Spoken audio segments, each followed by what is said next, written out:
जय हिंद। नमस्कार साथियों, जैसा कि आप सभी जानते हैं हम इसमें एनसीईआरटी एससीईआरटी पैटर्न पर हिस्ट्री के लगभग 500 से ज़्यादा क्वेश्चन को पढ़ने वाले हैं, जो आपके लिए काफ़ी मोस्ट इंपॉर्टेंट है ना।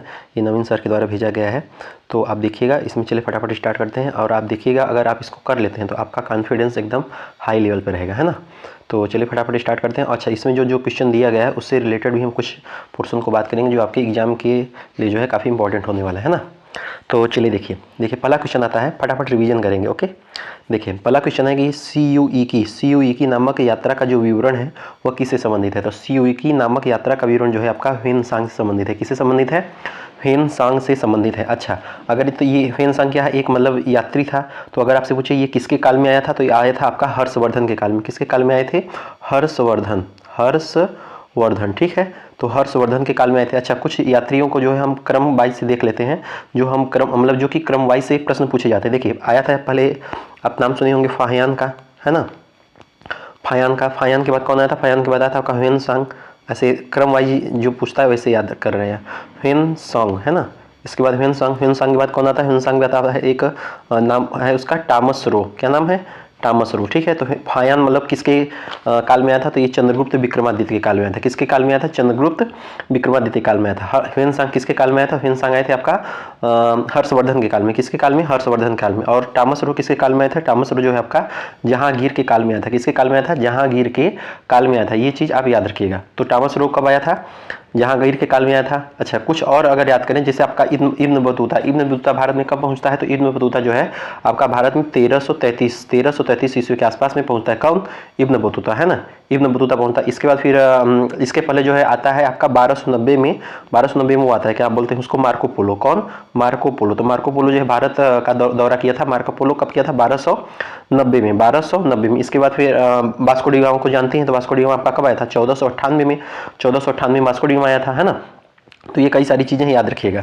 तो कुछ मतलब जो यात्री थे इनको याद रखिएगा। जैसे मान लीजिए अगर आपसे पूछे कि वास्को डी गामा कहाँ का था, तो आपका पुर्तगाली था। वास्को डी गामा कहाँ का था? पुर्तगाली था। अगर आपसे पूछे जो कोलंबस था, कोलंबस कहाँ का था? तो कोलंबस था आपका स्पेन का था। कोलंबस कहाँ का था?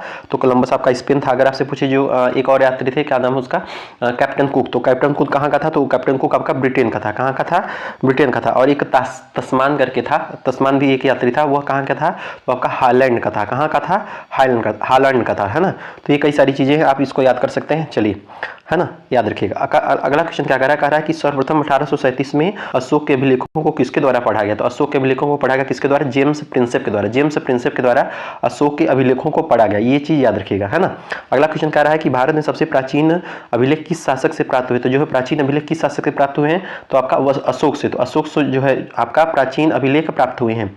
अगला क्वेश्चन क्या कह रहा है कि किस पुस्तक के माध्यम से प्राचीन समय में लाल सागर, फारस की खाड़ी, हिंद महासागर में होने वाला रोमन व्यापार का वृत्तांत प्रस्तुत किया, यानी कि किस पुस्तक के माध्यम से लाल सागर, फारस की खाड़ी, हिंद महासागर और रोमन व्यापार का वृत्तांत प्रस्तुत किया गया है? तो आपका यह है Periplus of the Erythraean, Periplus of the Erythraean sea में, है ना। ये चीज याद रखिए। ताम्र पाषाणिक संस्कृत किसे कहते हैं? तो ताम्र पाषाणिक से संस्कृत जो है आपका तांबे और पत्थर, यानी कि ताम्र यानी तांबा हो गया, पाषाण यानी कि पत्थर। तांबे और पाषाण के औजारों का जो प्रयोग जिस युग में एक साथ किया जाता था उसको बोलेंगे ताम्र पाषाणिक संस्कृत, है ना। ताम्र पाषाणिक जो बस्तियां हैं, ताम्र पाषाणिक जो बस्तियां, सबसे व्यापक खुदाई इसका कहां से प्राप्त हुआ है? तो इसका प्राप्त हुआ कहां पे? महाराष्ट्र में। कहां पे? महाराष्ट्र में। तो महाराष्ट्र में जो है सबसे ज्यादा ताम्र पाषाणिक बस्तियों का जो है खुदाई हुआ है। ताम्र पाषाणिक काल के लोगों के पत्थर जो थे वो जिन लोगों को मतलब जो छोटे औजारों का प्रयोग करते वे क्या है? तो वे आपके प्रस्तर के फलक थे। कैसे फलक थे? प्रस्तर के फलक थे। ताम्र पाषाण काल में चावल, गेहूं, बाजरा, मसूर, उड़द की दाल, मूंग की खेती की जाती थी। इन सब से अवशेष मतलब इन सब के अवशेष कहाँ मिलते हैं? तो भाई साहब बता दीजिएगा। महाराष्ट्र मिलते हैं। कहाँ मिलते हैं? महाराष्ट्र मिलते हैं। देखिए वही क्वेश्चन है कि ताम्र पाषाण काल के लोग जो कपड़ा तैयार करते थे इसका अवशेष कहाँ से मिला है? तो ताम्र पाषाण गर्भ है, फटाक से बताइएगा। महाराष्ट्र में। कहाँ पे बताइएगा? महाराष्ट्र में बताइएगा। देखिएगा ताम्र पाषाण काल के लोग शवों को क्या करते थे? तो शवों को जो है फर्श के नीचे उत्तर दक्षिण दिशा में दफनाते थे, है ना। उत्तर दक्षिण दिशा में वो क्या करते थे? वो दफनाते थे।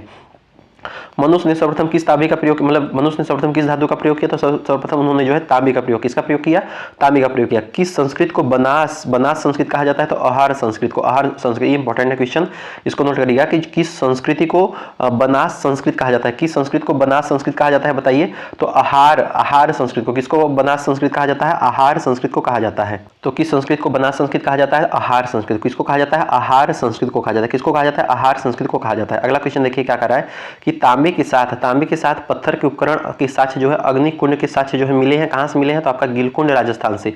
तो अग्निकुंड का साक्ष्य कहां से मिला है, आपका मिला है गिलकुंड राजस्थान से। कहां से मिला है, गिलकुंड राजस्थान से। मोहनजोदड़ो की सबसे बड़ी इमारत कौन थी, तो अन्नागार थी। कौन सी थी, अन्नागार थी। सिंधु घाटी के लोग किसकी पूजा करते थे, तो पशुपति की। किसकी पूजा करते थे सिंधु घाटी के लोग, वो पशुपति की पूजा करते थे। किसका पूजा करते थे, पशुपति का पूजा करते थे। सिंधु घाटी सभ्यता के लोग किस धातु से अपरिचित थे, तो लोहा से परिचित है ना, वो लोग लोहा से, याद रखिएगा लोहा ऑप्शन में रहेगा, उसको नहीं बनाना है ना, तो लोहा से वो लोग अपरिचित थे। सुरतगई जो है सिंधु घाटी सभ्यता किस देश में स्थित है, सुरतगई जो है आपका स्थित है अफगानिस्तान में। कहाँ स्थित है, अफगानिस्तान में स्थित है। देखिए अगला क्वेश्चन कह रहा है कि संधव सभ्यता का महान स्नानागार कहाँ से प्राप्त हुआ है, तो संधव सभ्यता का महान जो है स्नानागार कहाँ से प्राप्त हुआ है, तो आपका प्राप्त हुआ है मोहनजोदड़ो से। कहाँ से प्राप्त हुआ है, मोहनजोदड़ो से प्राप्त हुआ है। हड़प्पा में एक उन्नत जल प्रबंध का व्यवस्था साक्ष्य मिला है, तो उन्नत जल प्रबंधन का जो व्यवस्था है कहाँ से मिला है, तो धौलावीरा। तो धौलावीरा हम क्या बोलते हैं, हम लोग धोते हैं, तो धौलावीरा, ठीक। तो जल प्रबंधन याद रखिएगा। कौन सा अभिलेख ईरान से भारत में आर्यों के आने की सूचना देता है, तो कौन सा अभिलेख है जो ईरान से भारत में आर्यों के आने की सूचना देता है, तो आपका है वो बोझ गाज कोई है ना। तो ये आपका अभिलेख जो है यह ईरान से भारत में आर्यों के आने का सूचना देता है, बो गाज कोई। यज्ञ संबंधी विधानों का योग मतलब कहाँ मिलता है, आपका यजुर्वेद में। यज्ञ किससे रिलेटेड है, यजुर्वेद से रिलेटेड है। आध्यात्मिक ज्ञान के विषयों में नचिकेता और यम का संवाद किस उपनिषद में है, तो नचिकेता और यम का संवाद जो है आपका कठोपनिषद में। किसमें है, कठोपनिषद में है। पुरुष मेध का उल्लेख किस ग्रंथ में हुआ है, तो पुरुष मेध का उल्लेख आपका शतपथ ब्राह्मण में हुआ है। किसमें हुआ है, शतपथ ब्राह्मण में हुआ है। सत्यमेव जयते कहाँ से लिया गया, तो सत्यमेव जयते आपका मुंडोकपनिषद से लिया है। कहाँ से लिया गया है, मुंडोकपनिषद से लिया गया है सत्यमेव जयते। किस वैदिक साहित्य में मोक्ष यानी कि साल्वेशन का मतलब उल्लेख मिलता है, तो मोक्ष का उल्लेख मिलता है आपका उपनिषद में। किसमें मिलता है, उपनिषद में मिलता है, उपनिषद में मिलता है। वेद का अर्थ क्या होता है, तो वेद का अर्थ आपका ज्ञान होता है ना। ऋग्वेद की मूल लिपि कौन सी थी, तो ऋग्वेद की मूल लिपि थी आपका ब्राह्मी लिपि थी। किस वेद में सभा और समिति को प्रजापति की दो पुत्रियां कहा गया है, तो सभा और समिति को दो है जो प्रजापति की दो पुत्रियां किसमें कहा गया, तो आपका अथर्ववेद में कहा है। किसमें कहा गया है, अथर्ववेद में कहा गया है। आयुर्वेद अर्थात यानी कि जीवन का जो विज्ञान है, इसका उल्लेख कहाँ मिलता है, तो इसका उल्लेख मिलता है आपका अथर्ववेद में। तो अथर्ववेद में क्या मिलता है कि जीवन का विज्ञान का उल्लेख मिलता है। वैदिक युग में प्रचलित लोकप्रिय शासन प्रणाली की मतलब कौन सी प्रणाली थी, तो आपका वंश परंपरागत राजतंत्र उस समय किसमें, वैदिक युग में। किसमें, वैदिक युग में। शतपथ ब्राह्मण में उल्लेखित राजा विभेद जो है माधव से संबंधित कृषि कौन थे, तो ये आपके थे कृषि गौतम रघुगुण। कौन से थे, शतपथ ब्राह्मण में उल्लेखित राजा विभेद माधव से संबंधित कृषि कौन थे, तो आपके थे कृषि गौतम रघुगुण, है ना। अगला कह रहा है कि आर्य सभ्यता में मनुष्य के जीवन की आरोही क्रम क्या है, तो भाई सबसे पहले ब्रह्मचर्य, फिर गृहस्थ, फिर वानप्रस्थ, फिर संन्यास, है ना। पहले ब्रह्मचर्य, गृहस्थ, वानप्रस्थ, संन्यास, ये चीज आप क्रमवाइज याद रखिएगा। पहला ब्रह्मचर्य, दूसरा गृहस्थ, तीसरा वानप्रस्थ और चौथा संन्यास में आ जाएगा। सर्ग प्रतिसर्ग, वंश, मनवंतर और वंशानुचरित के संकेतक कौन है, भाई साहब ये पुराणों के संकेतक है। गोत्र शब्द का प्रयोग जो है सर्वप्रथम किसमें हुआ है, तो गोत्र शब्द का प्रयोग सबसे प्रथम आपका हुआ है ऋग्वेद में। कहाँ हुआ है, ऋग्वेद में सबसे पहले प्रथम मतलब इसका यूज हुआ है। अच्छा, चार वेदों में से एक में से जादुई माया और वशीकरण का वर्ण किसमें मिलता है, तो वशीकरण का वर्ण मिलता है आपका जो है अर्थवेद में। कहाँ मिलता है, अथर्ववेद में। ओके। क्लासिकीय संस्कृत में आर्य शब्द का अर्थ क्या होता है, तो एक उत्तम व्यक्ति। क्या है, एक उत्तम व्यक्ति। महावीर स्वामी का जन्म किस कुल में हुआ है, तो आपका है ज्ञात्रिक कुल में हुआ है। महावीर स्वामी का जन्म है किस कुल में हुआ है, तो ज्ञात्रिक कुल में हुआ है। किसमें हुआ है, ज्ञात्रिक कुल में हुआ है। तीर्थंकर शब्द किससे संबंधित है, आपका तीर्थंकर आपका जैन धर्म से संबंधित है ना। जैन धर्म से तीर्थंकर शब्द संबंधित है। श्रवण बेला गोला में गोमतेश्वर की विशाल प्रतिमा किसने स्थापित करवाई थी, तो श्रवण बेला गोला में गोमतेश्वर की विशाल प्रतिमा जो है चामुंडराय ने किसने स्थापित करवाई थी, तो चामुंडराय ने। स्यादवाद सिद्धांत किस धर्म से संबंधित है, स्यादवाद सिद्धांत आपका जैन धर्म से संबंधित है। याद रखिए, दो क्वेश्चन यहाँ पे याद रखिए। कह रहा है कि श्रवण बेला गोला में गोमतेश्वर की जो विशाल प्रतिमा है यह किसने स्थापित करवाई, तो ये आपका चामुंडराय ने करवाई। स्यादवाद सिद्धांत किस धर्म से संबंधित है, तो स्यादवाद सिद्धांत आपका जैन धर्म से संबंधित। किससे संबंधित है, जैन धर्म से संबंधित है। अगला देखिए 41 क्वेश्चन क्या कर रहा है, देखिए कितना कम समय हम पढ़ रहे हैं ना, 9 मिनट में कितने क्वेश्चन पढ़ रहे हैं, ठीक है। तो फास्ट रिवीजन कर रहे हैं, ठीक है। देखिए अष्टांगिक मार्ग की संकल्पना का मतलब अष्टांगिक मार्ग की जो संकल्पना है या किसका अंग है, तो यह धर्म चक्र परिवर्तन सूत्र की विषय वस्तु का मतलब इसका अंग है। शून्यता का सिद्धांत जो है सर्वप्रथम किसके द्वारा मतलब प्रतिपादित किया गया था, वह कौन सा बौद्ध दार्शनिक था, तो आपका नागार्जुन थे। ठीक है, नागार्जुन जो थे ये शून्यता के सिद्धांत का सर्वप्रथम बौद्ध दार्शनिक थे। सर्वप्रथम जो है प्रतिपादन करने वाले कौन थे, शून्यता का सिद्धांत, तो नागार्जुन। कौन, नागार्जुन। याद रखिएगा शून्यता का सिद्धांत किसका है, नागार्जुन का है। शून्यता का सिद्धांत किसका है, नागार्जुन का है। जैन धर्म का आधारभूत नैतिक मूल्य क्या है, तो जैन धर्म का आधारभूत नैतिक मूल्य आपका अहिंसा ही है। किसे एशिया का पुंज कहा जाता है, नीलाइट ऑफ एशिया, तो गौतम बुद्ध को कहा जाता है। बौद्ध संघ में भिक्षुणी के रूप में महिलाओं की प्रवेश अनुमति बुद्ध के द्वारा कहां दी गई, तो आपका दी गई थी आपका वैशाली में। तो बौद्ध के संघ में जो है भिक्षुणी के रूप में महिलाओं को प्रवेश कहां दिया गया था, आपका महिलाओं को प्रवेश दिया गया था वैशाली में। कहां दिया गया था, वैशाली में दिया गया था। अलार कलाम कौन थे, तो अलार कलाम थे आपके बुद्ध के गुरु थे। कौन थे, बुद्ध के गुरु थे। तो अलार कलाम कौन थे, अलार कलाम आपके बुद्ध के गुरु थे। कौन सा एक अभिलेख जो है इस परंपरा की पुष्टि करता है कि गौतम बुद्ध का जन्म लुम्बिनी में हुआ है, तो ये कौन सा अभिलेख है, तो आपका है रुमनदेई स्तंभ अभिलेख। रुमनदेई स्तंभ अभिलेख में जो है यह पुष्टि करता है कि गौतम बुद्ध का जन्म जो है लुम्बिनी में हुआ है। किसमें, यह अशोक का अभिलेख है, रुमनदेई स्तंभ अभिलेख। रुमनदेई स्तंभ अभिलेख, ये याद रखिएगा। बुद्ध ने जो है सर्वाधिक उपदेश कहां दिए, तो बुद्ध ने सर्वाधिक उपदेश आपका दिए थे श्रावस्ती में, है ना। श्रावस्ती में जो है बुद्ध ने सर्वाधिक उपदेश दिए थे। अगर आपसे पूछे बुद्ध ने सर्वाधिक उपदेश कहां दिए थे, तो श्रावस्ती में दिए थे। बेसनगर अभिलेखा का हेलियोडोरस कहां का निवासी था, ये आपका जो है तक्षशिला का निवासी था। कहां का निवासी था, तक्षशिला का निवासी था। किस बौद्ध ग्रंथ में 16 महाजनपदों का उल्लेख किया गया, तो भाई साहब अंगुत्तर निकाय में 16 महाजनपदों का उल्लेख किया गया है। गोदावरी नदी जो है, गोदावरी नदी के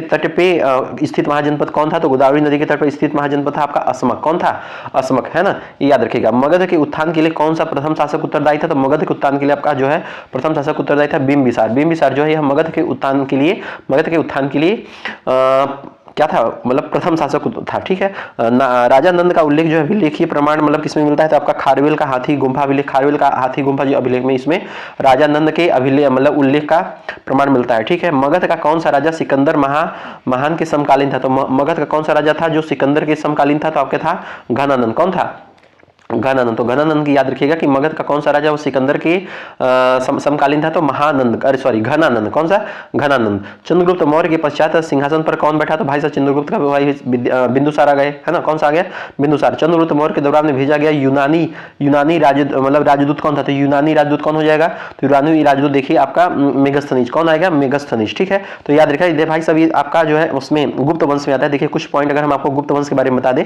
तो जो गुप्त वंश कब से कब रहा, तो आपका यह आपका 320 से 414 के आसपास। कितना था, 414 के आसपास था। ठीक है, गुप्त वंश को स्वर्णिम काल बोलते हैं। क्या बोलते हैं, स्वर्णिम काल बोलते हैं। इसमें जो है चंद्रगुप्त प्रथम आए, कौन से, चंद्रगुप्त प्रथम। कौन आए, चंद्रगुप्त प्रथम।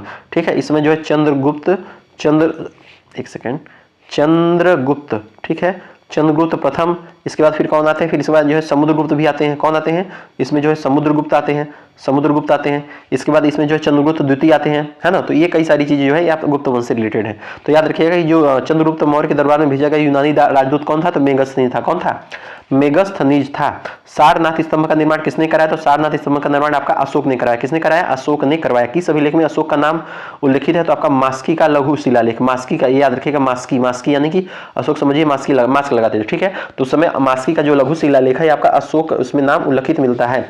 मौर्य मंत्री परिषद के कौन सा राजस्व एकत्रीकरण में संबंधित था, तो मौर्य मंत्री परिषद का कौन सा राजस्व एकत्रीकरण करने में संबंधित था, समाहर्ता। कौन था, समाहर्ता। भाग एवं बलि क्या थे, यह जो है राजस्व के स्रोत थे। भाग एवं बलि क्या था, भाग एवं बलि आपका राजस्व का स्रोत था। अशोक के जो प्रमुख शिलालेख संगम राज्य के विषय में हमें बताते हैं, वह मतलब कौन सा उल्लेख मतलब कौन सा शिलालेख है, तो आपका दूसरा और आठवां है ना। याद रखिएगा सेकंड और आठवां। तो सेकंड और आठवां शिलालेख जो है आपका प्रमुख शिलालेख है जो संगम राज्य के विषय में हमको बताते हैं। किसके बारे में बताते हैं, संगम राज्य के विषय में हमको बताते हैं। कौटिल्य का जो अर्थशास्त्र है वह किससे संबंधित है, तो आपका राजनीतिक जीवन संबंधित, ये तो याद ही होगा।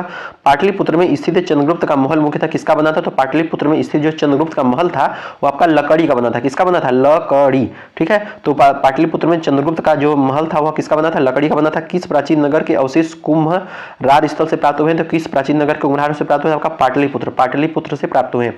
ब्राह्मी खरोष्टी लिपियों को सबसे पहले किसने पढ़ा, तो ब्राह्मी खरोष्टी लिपियों को सबसे पहले किसने पढ़ा, जेम्स प्रिंसेप ने पढ़ा। किसने पढ़ा, जेम्स प्रिंसेप ने पढ़ा। अगला क्वेश्चन देखिए, मौर्य काल में मौर्य काल में सीता से क्या तात्पर्य है, तो मौर्य काल में सीता से क्या तात्पर्य, देखिए ध्यान दीजिएगा, सीता से क्या तात्पर्य है, तो राजकीय भूमि से प्राप्त आय, तो राजकीय भूमि से प्राप्त आय यह सीता से तात्पर्य है, किसका, मौर्य काल में। प्रथम ईरानी शासक जिसने भारत के कुछ भाग को अपने अधीन कर लिया, तो कौन था वो प्रथम ईरानी शासक, तो आपका डेरियस प्रथम, कौन सा था, डेरियस प्रथम, तो डेरियस प्रथम, ठीक है। कुषाण वंश मतलब कुषाण का जो शासक था, कनिष्क का राज्याभिषेक कहाँ हुआ, तो कनिष्क का राज्याभिषेक मतलब ये हुआ आपका 78 ईस्वी में, ठीक है। तो चतुर्थ बौद्ध संगीत जो है इसी के मतलब इसी के शासन काल में हुई थी, ठीक है। तो कश्मीर के कुंडल वन में, याद रखिएगा। निम्नलिखित में से कौन, अशोक द्वितीय किसे कहा जाता है, अशोक द्वितीय आपका कनिष्क को कहा जाता है, अशोक द्वितीय किसको कहा जाता है, अशोक द्वितीय कनिष्क को कहा जाता है, अशोक द्वितीय किसे कहा जाता है, अशोक द्वितीय कनिष्क को कहा जाता है, याद रखिए। कनिष्क की राजधानी क्या थी, तो कनिष्क की राजधानी आपका पुरुषपुर थी, पुरुषपुर थी, ठीक है। कनिष्क की राजधानी क्या थी, कनिष्क की राजधानी पुरुषपुर, कौन सा था, पुरुषपुर था। मिलिंद पन्हो क्या है, तो मिलिंद पन्हो आपका बौद्ध ग्रंथ है, क्या है, बौद्ध ग्रंथ है। शक संवत कब और किसने प्रारंभ किया, तो शक संवत आपका प्रारंभ किए थे 78 ईस्वी में, कब हुआ था, 78 ईस्वी में, 78 ईस्वी में शक संवत प्रारंभ हुआ था, 78 ईस्वी में शक संवत प्रारंभ हुआ था, किसके द्वारा प्रारंभ हुआ था, तो कनिष्क के द्वारा, किसके द्वारा प्रारंभ हुआ था, कनिष्क के द्वारा शक संवत प्रारंभ हुआ था। ये चीज याद रखिएगा कि शक संवत किसके द्वारा प्रारंभ हुआ था, कनिष्क के द्वारा प्रारंभ हुआ था। बिना बेगार के किसने जो है सुदर्शन झील का जीर्णोद्धार करवाया, तो रुद्र दामन प्रथम ने जो है बिना बेगार के सुदर्शन झील का निर्माण किसने, रुद्र दामन, तो दामन किसका थाम लिया, सुदर्शन का, ठीक है। तो याद रखिएगा। किस कला को ग्रीक बौद्ध शैली के नाम से जाना जाता है, तो आपका गंधार कला को, गंधार से ग से ग्रीक, ग से ऐसा गंधार, याद रखिएगा कि ग्रीक बौद्ध शैली किसके नाम से जाना जाता है, तो गंधार से जाना जाता है। काव्य शैली का प्राचीनतम साक्ष्य किस अभिलेख में मिलता है, तो काव्य की बात करें तो यह भी आपका रुद्रदामन का जो जूनागढ़ है, वहां पे काव्य शैली का प्राचीनतम साक्ष्य मिलता है। किस शासक को सर्वप्रथम सोने का सिक्का जारी करने का श्रेय माना जाता है, तो आपका विम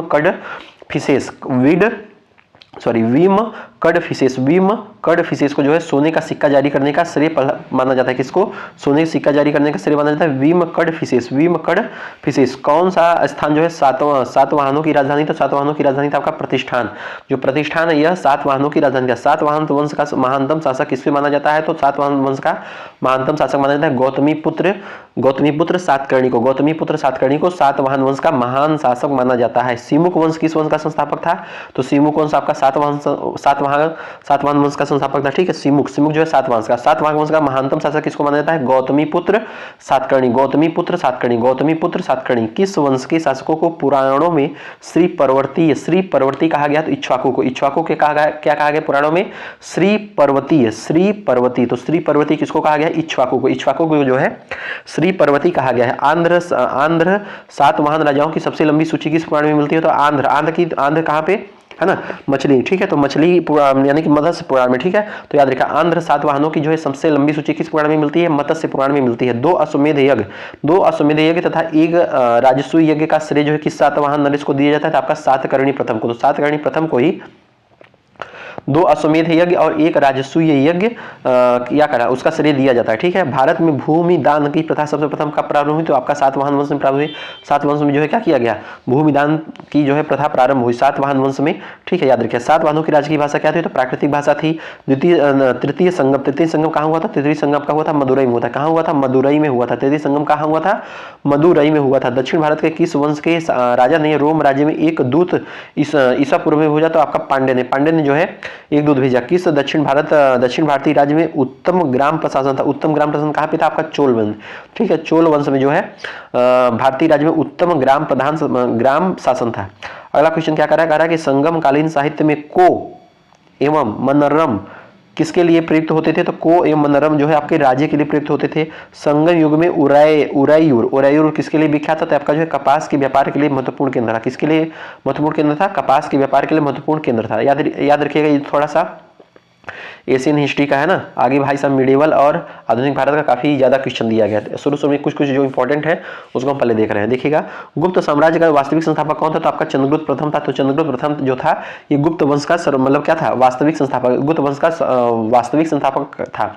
शक विजेता किसे कहा जाता है, तो शक विजेता आपका चंद्रगुप्त द्वितीय को कहा जाता है। किसको कहा जाता है, चंद्रगुप्त द्वितीय को, सेकंड वाले को है ना, शक विजेता कहा जाता है। शक विजेता किसको कहा जाता है, चंद्रगुप्त द्वितीय को कहा जाता है। किसके जो है शासन के जो है सिक्के जो है संगीत के प्रति प्रेम दर्शाते हैं, तो संगीत के प्रति प्रेम दर्शाते भाई साहब समुद्रगुप्त, ठीक है। भारत का नेपोलियन समुद्रगुप्त, देखिएगा भारत का नेपोलियन जो है किसे कहा जाता है, समुद्रगुप्त कहा जाता है। भारत का नेपोलियन किसे कहा जाता है, समुद्रगुप्त को कहा जाता है। गुप्तकालीन रजत मुद्राओं को किस नाम से जाना जाता है? गुप्तकालीन रजत मुद्राओं को जो है आपका रुप्यक, रुप्यक के नाम से जाना जाता है। तो गुप्तकालीन जो रजत मुद्रा है उसको क्या बोलते हैं? रुप्यक। क्या बोलते हैं?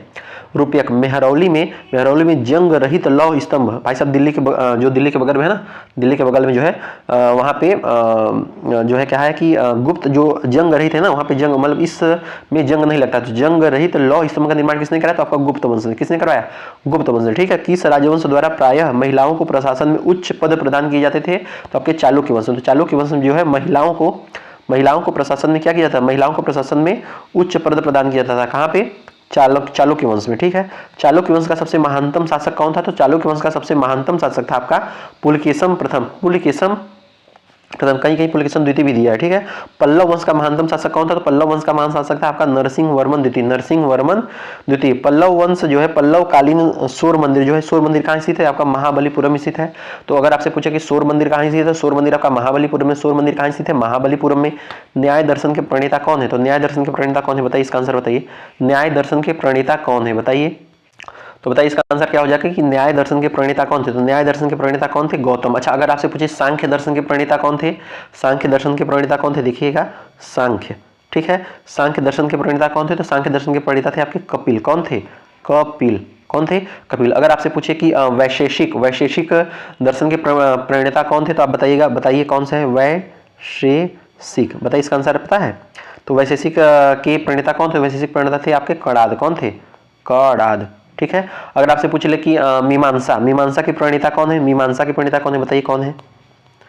अरे नाम याद तो होगा।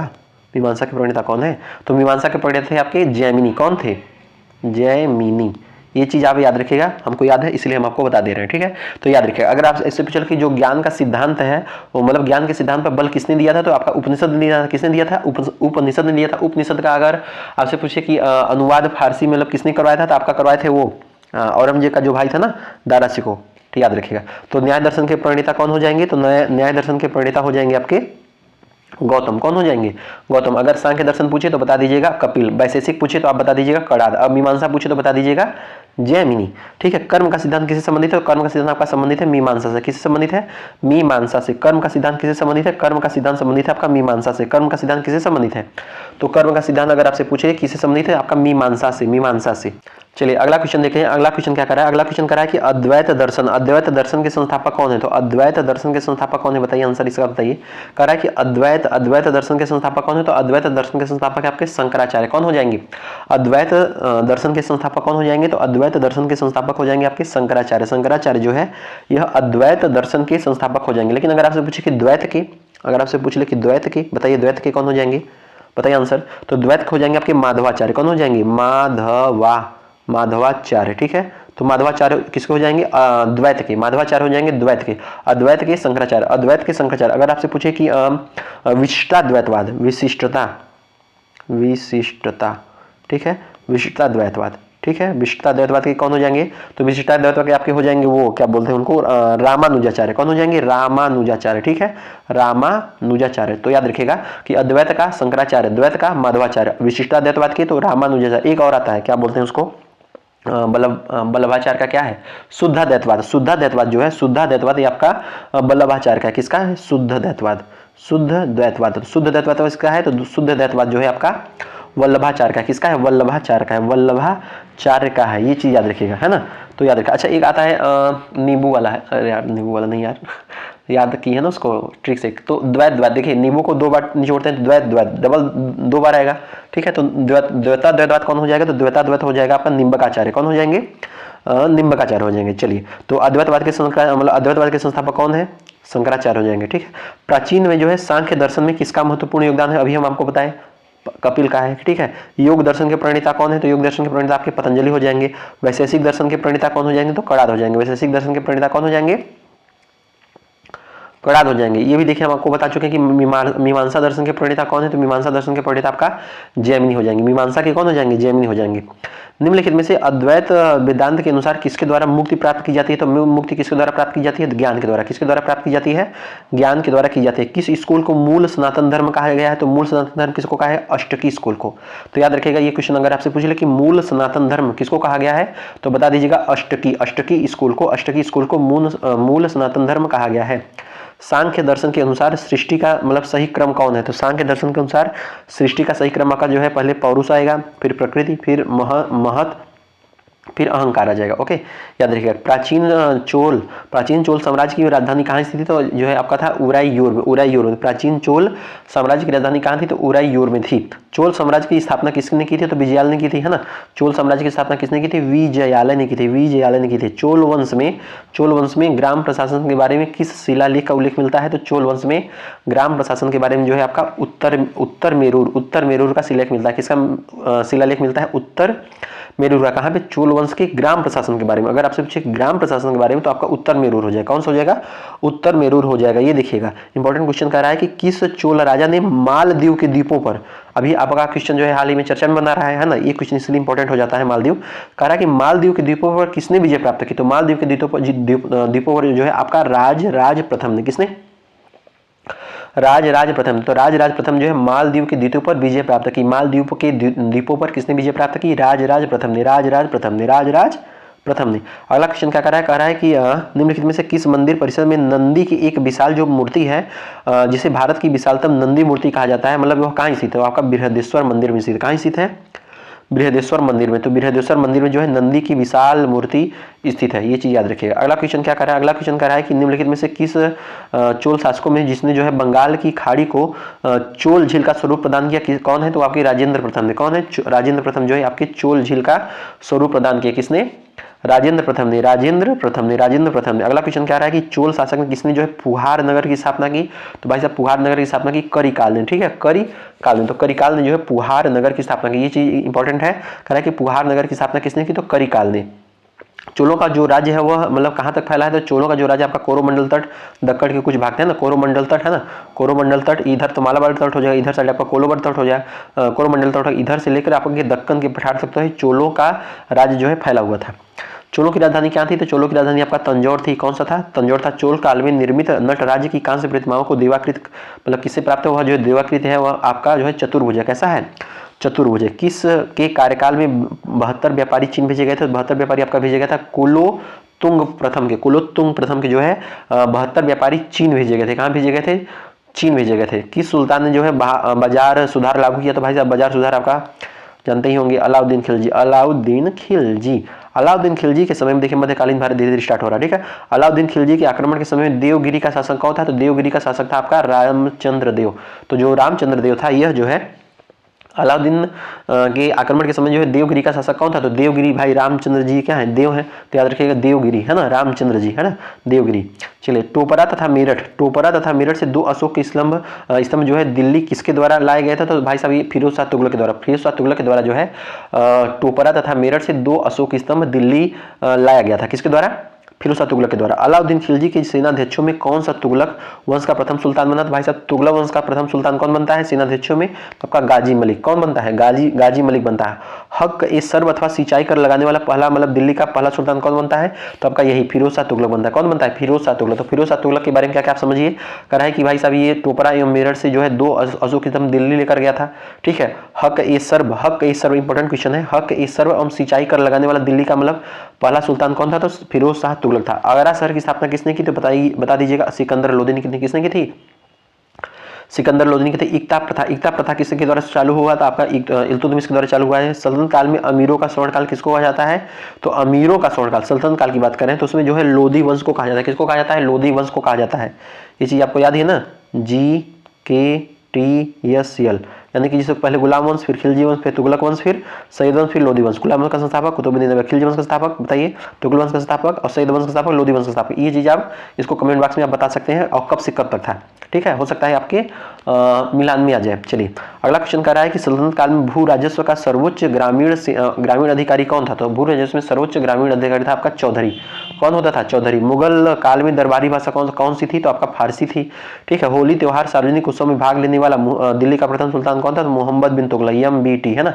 इसकी 3-4 प्रमुख भूलें थी, इसको पढ़ा लिखा मूर्ख कहा जाता है। ठीक है, तो मोहम्मद बिन तुगलक, MBT। ठीक है, किस दिल्ली के किस सुल्तान ने जिसने जो है ब्राह्मणों पर जजिया कर लगाया? तो यही लगाया आपका कौन? फिरोज शाह तुगलक। तो फिरोज शाह तुगलक जो है ब्राह्मणों पर जजिया कर लगाया, किसने लगाया? फिरोज शाह तुगलक ने लगाया। भारतीय इतिहास के मध्यकाल में बंजारी सामंतता कौन थे? तो बंजारी आपके थे व्यापारी थे। कौन से थे? ये जो है आपका व्यापारी थे। विजयनगर साम्राज्य की स्थापना किसने की? तो हरिहर और बुक्का ने की थी। किसने की थी? हरिहर और बुक्का ने की थी। किस स्थान के खंडहर को जो है विजय की प्राचीन राजधानी कहा, मतलब प्रतिनिधित्व करते थे? तो आपका हम्पी है ना, विजयनगर की प्राचीन राजधानी। कृष्ण देवराय के दरबार में अष्ट दिग्गज कौन थे? तो कृष्ण देवराय के दरबार में अष्ट दिग्गज कौन थे? बताइए इसका आंसर। तो भाई साहब 8 तेलुगु कवि थे। कौन थे? 8 तेलुगु कवि थे। तो 8 तेलुगु कवि जो थे वो कृष्ण देवराय के शासनकाल में थे। बहमनी साम्राज्य का संस्थापक कौन था? तो बहमनी राज्य का जो संस्थापक था आपका अलाउद्दीन बहमन शाह। तो बहमनी है ना, बहमन शाह हो जाएगा। विजयनगर की शासक ने जो है चीन के सम्राट के पास अपना 2 राजदूत भेजा। तो किसके पास विजयनगर के सम्राट ने किसके जो है किस चीन सम्राट के पास अपना राजदूत भेजा? तो बुक्का प्रथम। तो बुक्का प्रथम ने जो है चीन के सम्राट के पास अपना राजदूत भेजा। भाई साहब बीजापुर बताइए, बीजापुर आपका गोल गुंबद संबंधित है। बीजापुर किस संबंधित है? गोल गुंबद संबंधित है। विजयनगर का प्रसिद्ध जो हजारा मंदिर है वह किसके शासनकाल में बनाया गया था? जो हजारा मंदिर है आपका कृष्ण देवराय हजारा मंदिर है ना। तो भाई साहब याद रखिएगा इनकी हजार रानियां थी, तो याद रख सकते हैं हजारा मंदिर आपका कृष्ण देव राय, ठीक है, कृष्ण से संबंधित हजारा नहीं, ठीक है। प्रसिद्ध विजयनगर शासक जो है कृष्ण देव की राय के समय में अधीन किस साहित्य का मतलब स्वर्णयुग था? तो भाई उस समय तेलुगु का था, है ना। किस विदेशी यात्री ने विजयनगर साम्राज्य में प्रचलित बहुविवाह तथा सती प्रथा का उल्लेख किया है? तो भाई साहब निकोलो कोंटी। किसने किया है? निकोलो कोंटी ने। तो याद रखिएगा कि किसने जो है बहुविवाह और सती प्रथा का उल्लेख किया? तो निकोलो कोंटी ने। किसने किया है? निकोलो कोंटी ने किया है। तेलुगुकृत अमुक्त माल्यदा, अमुक्त माल्यदा जो है इसके लेखक कौन है? इसके लेखक है आपका कृष्ण देव राय। कौन लेखक है? कृष्ण देव राय लेखक है। विजयनगर साम्राज्य की वित्तीय व्यवस्था जो है आपका यह जो इसकी जो है प्रमुख विशेषता क्या थी? तो आपका भूज राजस्व थी। सूफी संतों में कौन एक सर्वप्रथम अजमेर में बस गए? तो भाई साहब शेख मुहिद्दीन चिश्ती, ये जो है आपके अजमेर में बस गए थे। किस शेख उल हिंद की पदवी प्रदान की थी? मतलब किसे जो है शेख उल हिंद की पदवी प्रदान की थी? शेख सलीम चिश्ती को। किसको जो है द्रविड़, किस ग्रंथ को द्रविड़ वेद कहा जाता है? बताइए आंसर इसका क्या हो जाएगा। कह रहा है कि द्रविड़ वेद किसको कहा जाता है? तेवाराम को। नोट करिए, इसको हाथ से लिखिए, तेवाराम को जो है क्या कहा जाता है? इसको कहा जाता है द्रविड़ वेद जो है तेवाराम को कहा जाता है। द्रविड़ वेद किसको कहा जाता है? तेवाराम को द्रविड़ वेद कहा जाता है। तेवाराम को द्रविड़ वेद कहा जाता है। चैतन्य महाप्रभु किस संप्रदाय से संबंधित है? चैतन्य महाप्रभु जो है आपके वैष्णव धर्म यानी कि वैष्णव धर्म से संप्रदाय से संबंधित है। कौन? चैतन्य महाप्रभु, है ना। भक्ति आंदोलन का प्रारंभ किसके द्वारा कहा जाता है? तो भक्ति आंदोलन का जो प्रारंभ है बताइए, यह आपके जो है अलवार संतों के द्वारा माना जाता है। अलवार संतों के द्वारा कहा जाता है, ठीक है। तो ये चीज याद रखिए, भक्ति आंदोलन का प्रारंभ किसके द्वारा किया गया था? जो है अलवार संतों के द्वारा किया गया है ना, याद रखिएगा। अच्छा, अगर हम आपसे पूछ ले कि कुछ जैसे कि क्या बोलते हैं उसको ग्रंथ वगैरह, जैसे मान लो आपका भक्तमाल किसका है? तो भक्तमाल आपका नाभादास का है।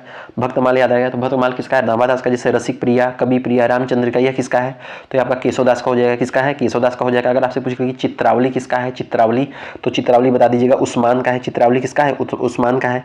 अगर आपसे पूछे कि भगत नामावली किसका है? तो भगत नामावली आपका जो है ध्रुवदास का है। तो ये कई सारी मतलब चीजें हैं। तो याद रखिए कि जो भक्ति आंदोलन का प्रारंभ है किसको माना जाता है? अलवार संतों को माना जाता है। किसको माना जाता है? अलवार संतों को माना जाता है। सूफीवाद जो है सिलसिलों में कौन संगीत के विरुद्ध था? भाई साहब संगीत के विरुद्ध कौन था? बताइए। तो संगीत के विरुद्ध कौन था? तो संगीत के विरुद्ध था आपके नक्शबंदी संप्रदाय। जो नक्शबंदी संप्रदाय है यह संगीत के विरुद्ध है। नहीं, यह भाई बंदी कर देते थे ना, नक्शा बांध देते थे, ठीक है। तो बंदी संप्रदाय जो था, नक्शबंदी संप्रदाय था, ये आपका संगीत के विरुद्ध था। ब्रह्म समाज का जो सिद्धांत है यह मतलब किस पर आधारित है? ब्रह्म समाज का जो सिद्धांत है वह किस पर आधारित है? बताइए आंसर इसका क्या हो जाएगा। तो ब्रह्म समाज का जो सिद्धांत है आपका एकेश्वरवाद। किस पर सिद्धांत है? यह जो है आपका एकेश्वरवाद पे आधारित है।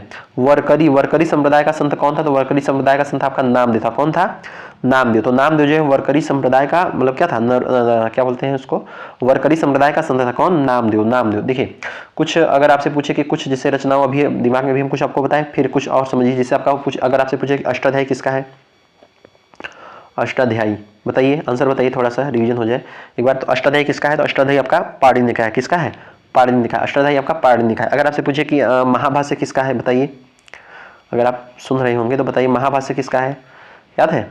महाभाष्य बताइए। यह भी आपका पतंजलि का है। किसका है? पतंजलि। अष्टाध्यायी आपका पाणिनि का है। महाभाष्य किसका है?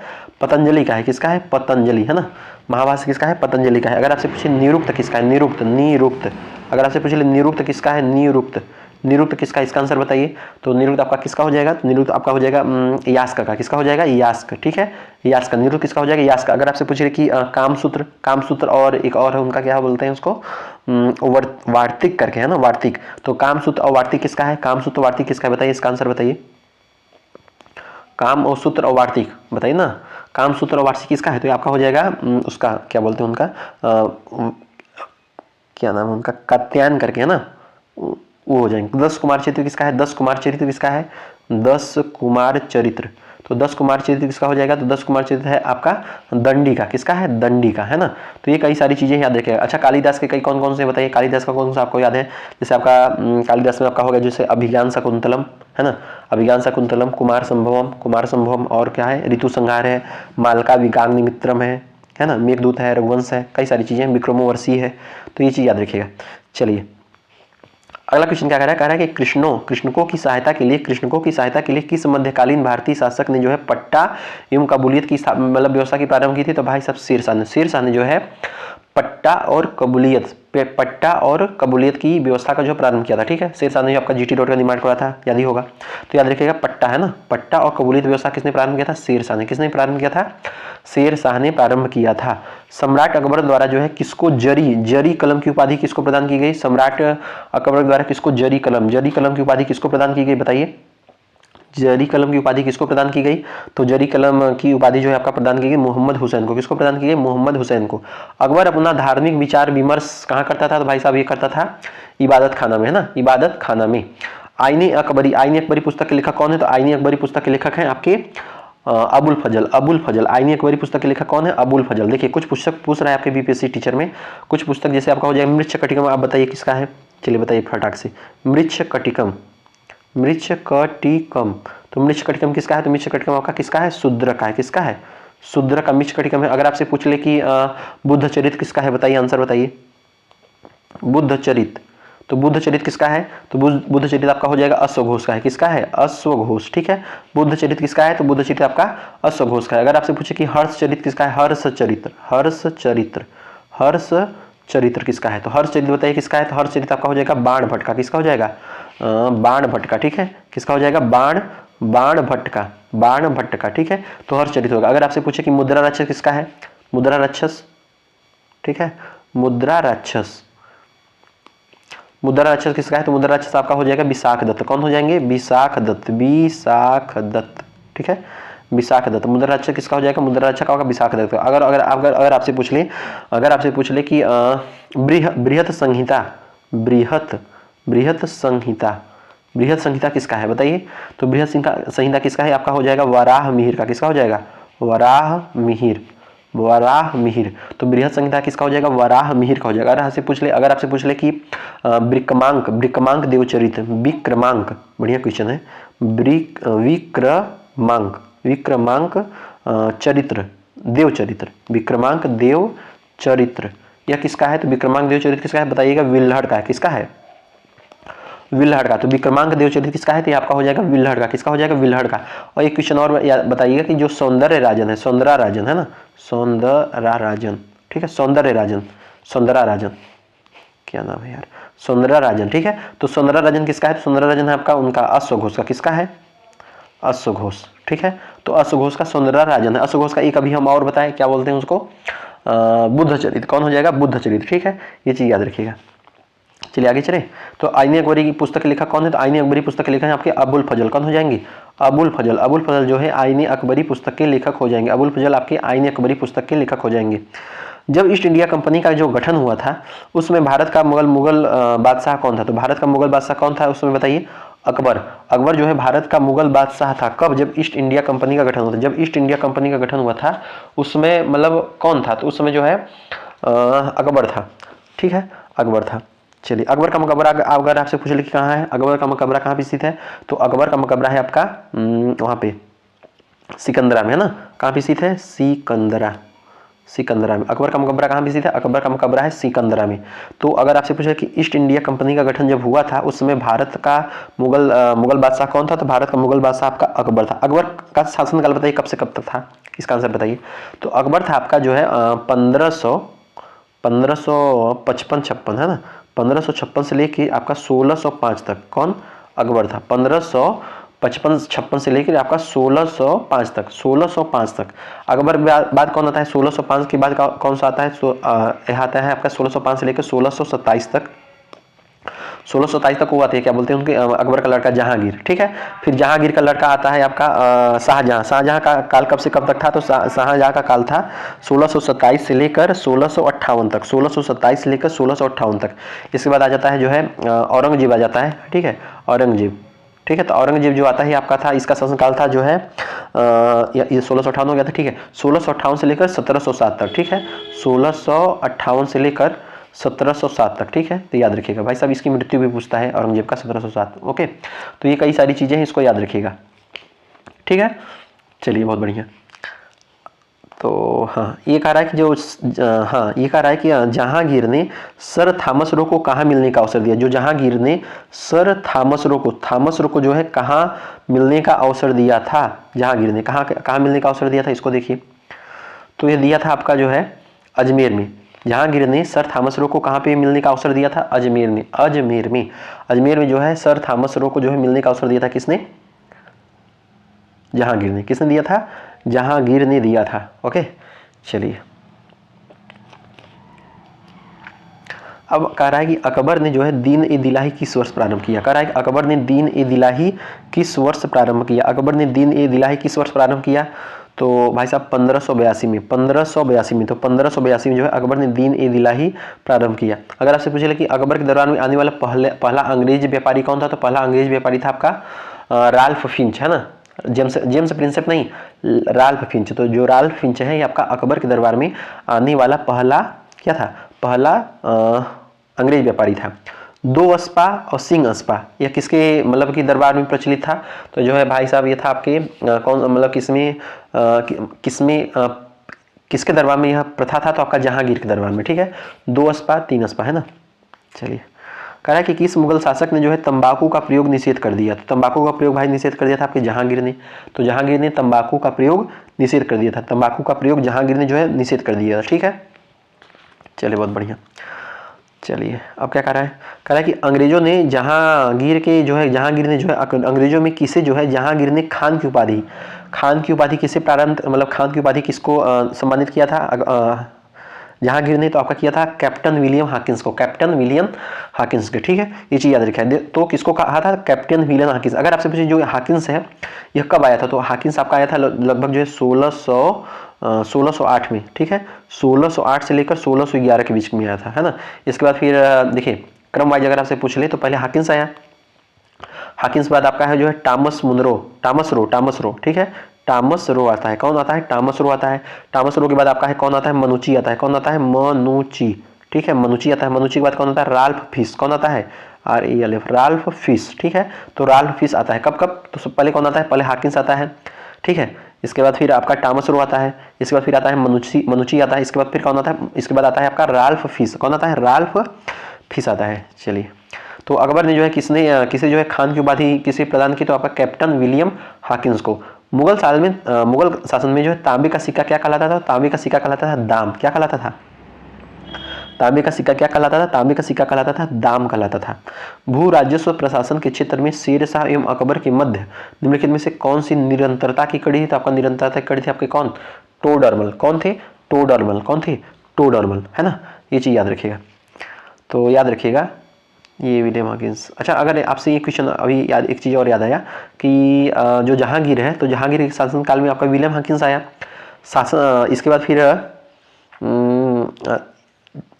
फिर आपका आता है वो क्या बोलते हैं शाहजहां आता है ना, शाहजहां। तो शाहजहां के शासनकाल में कौन आता है? तो शाहजहां के शासनकाल में आता है आपका वो टेवरनियर, है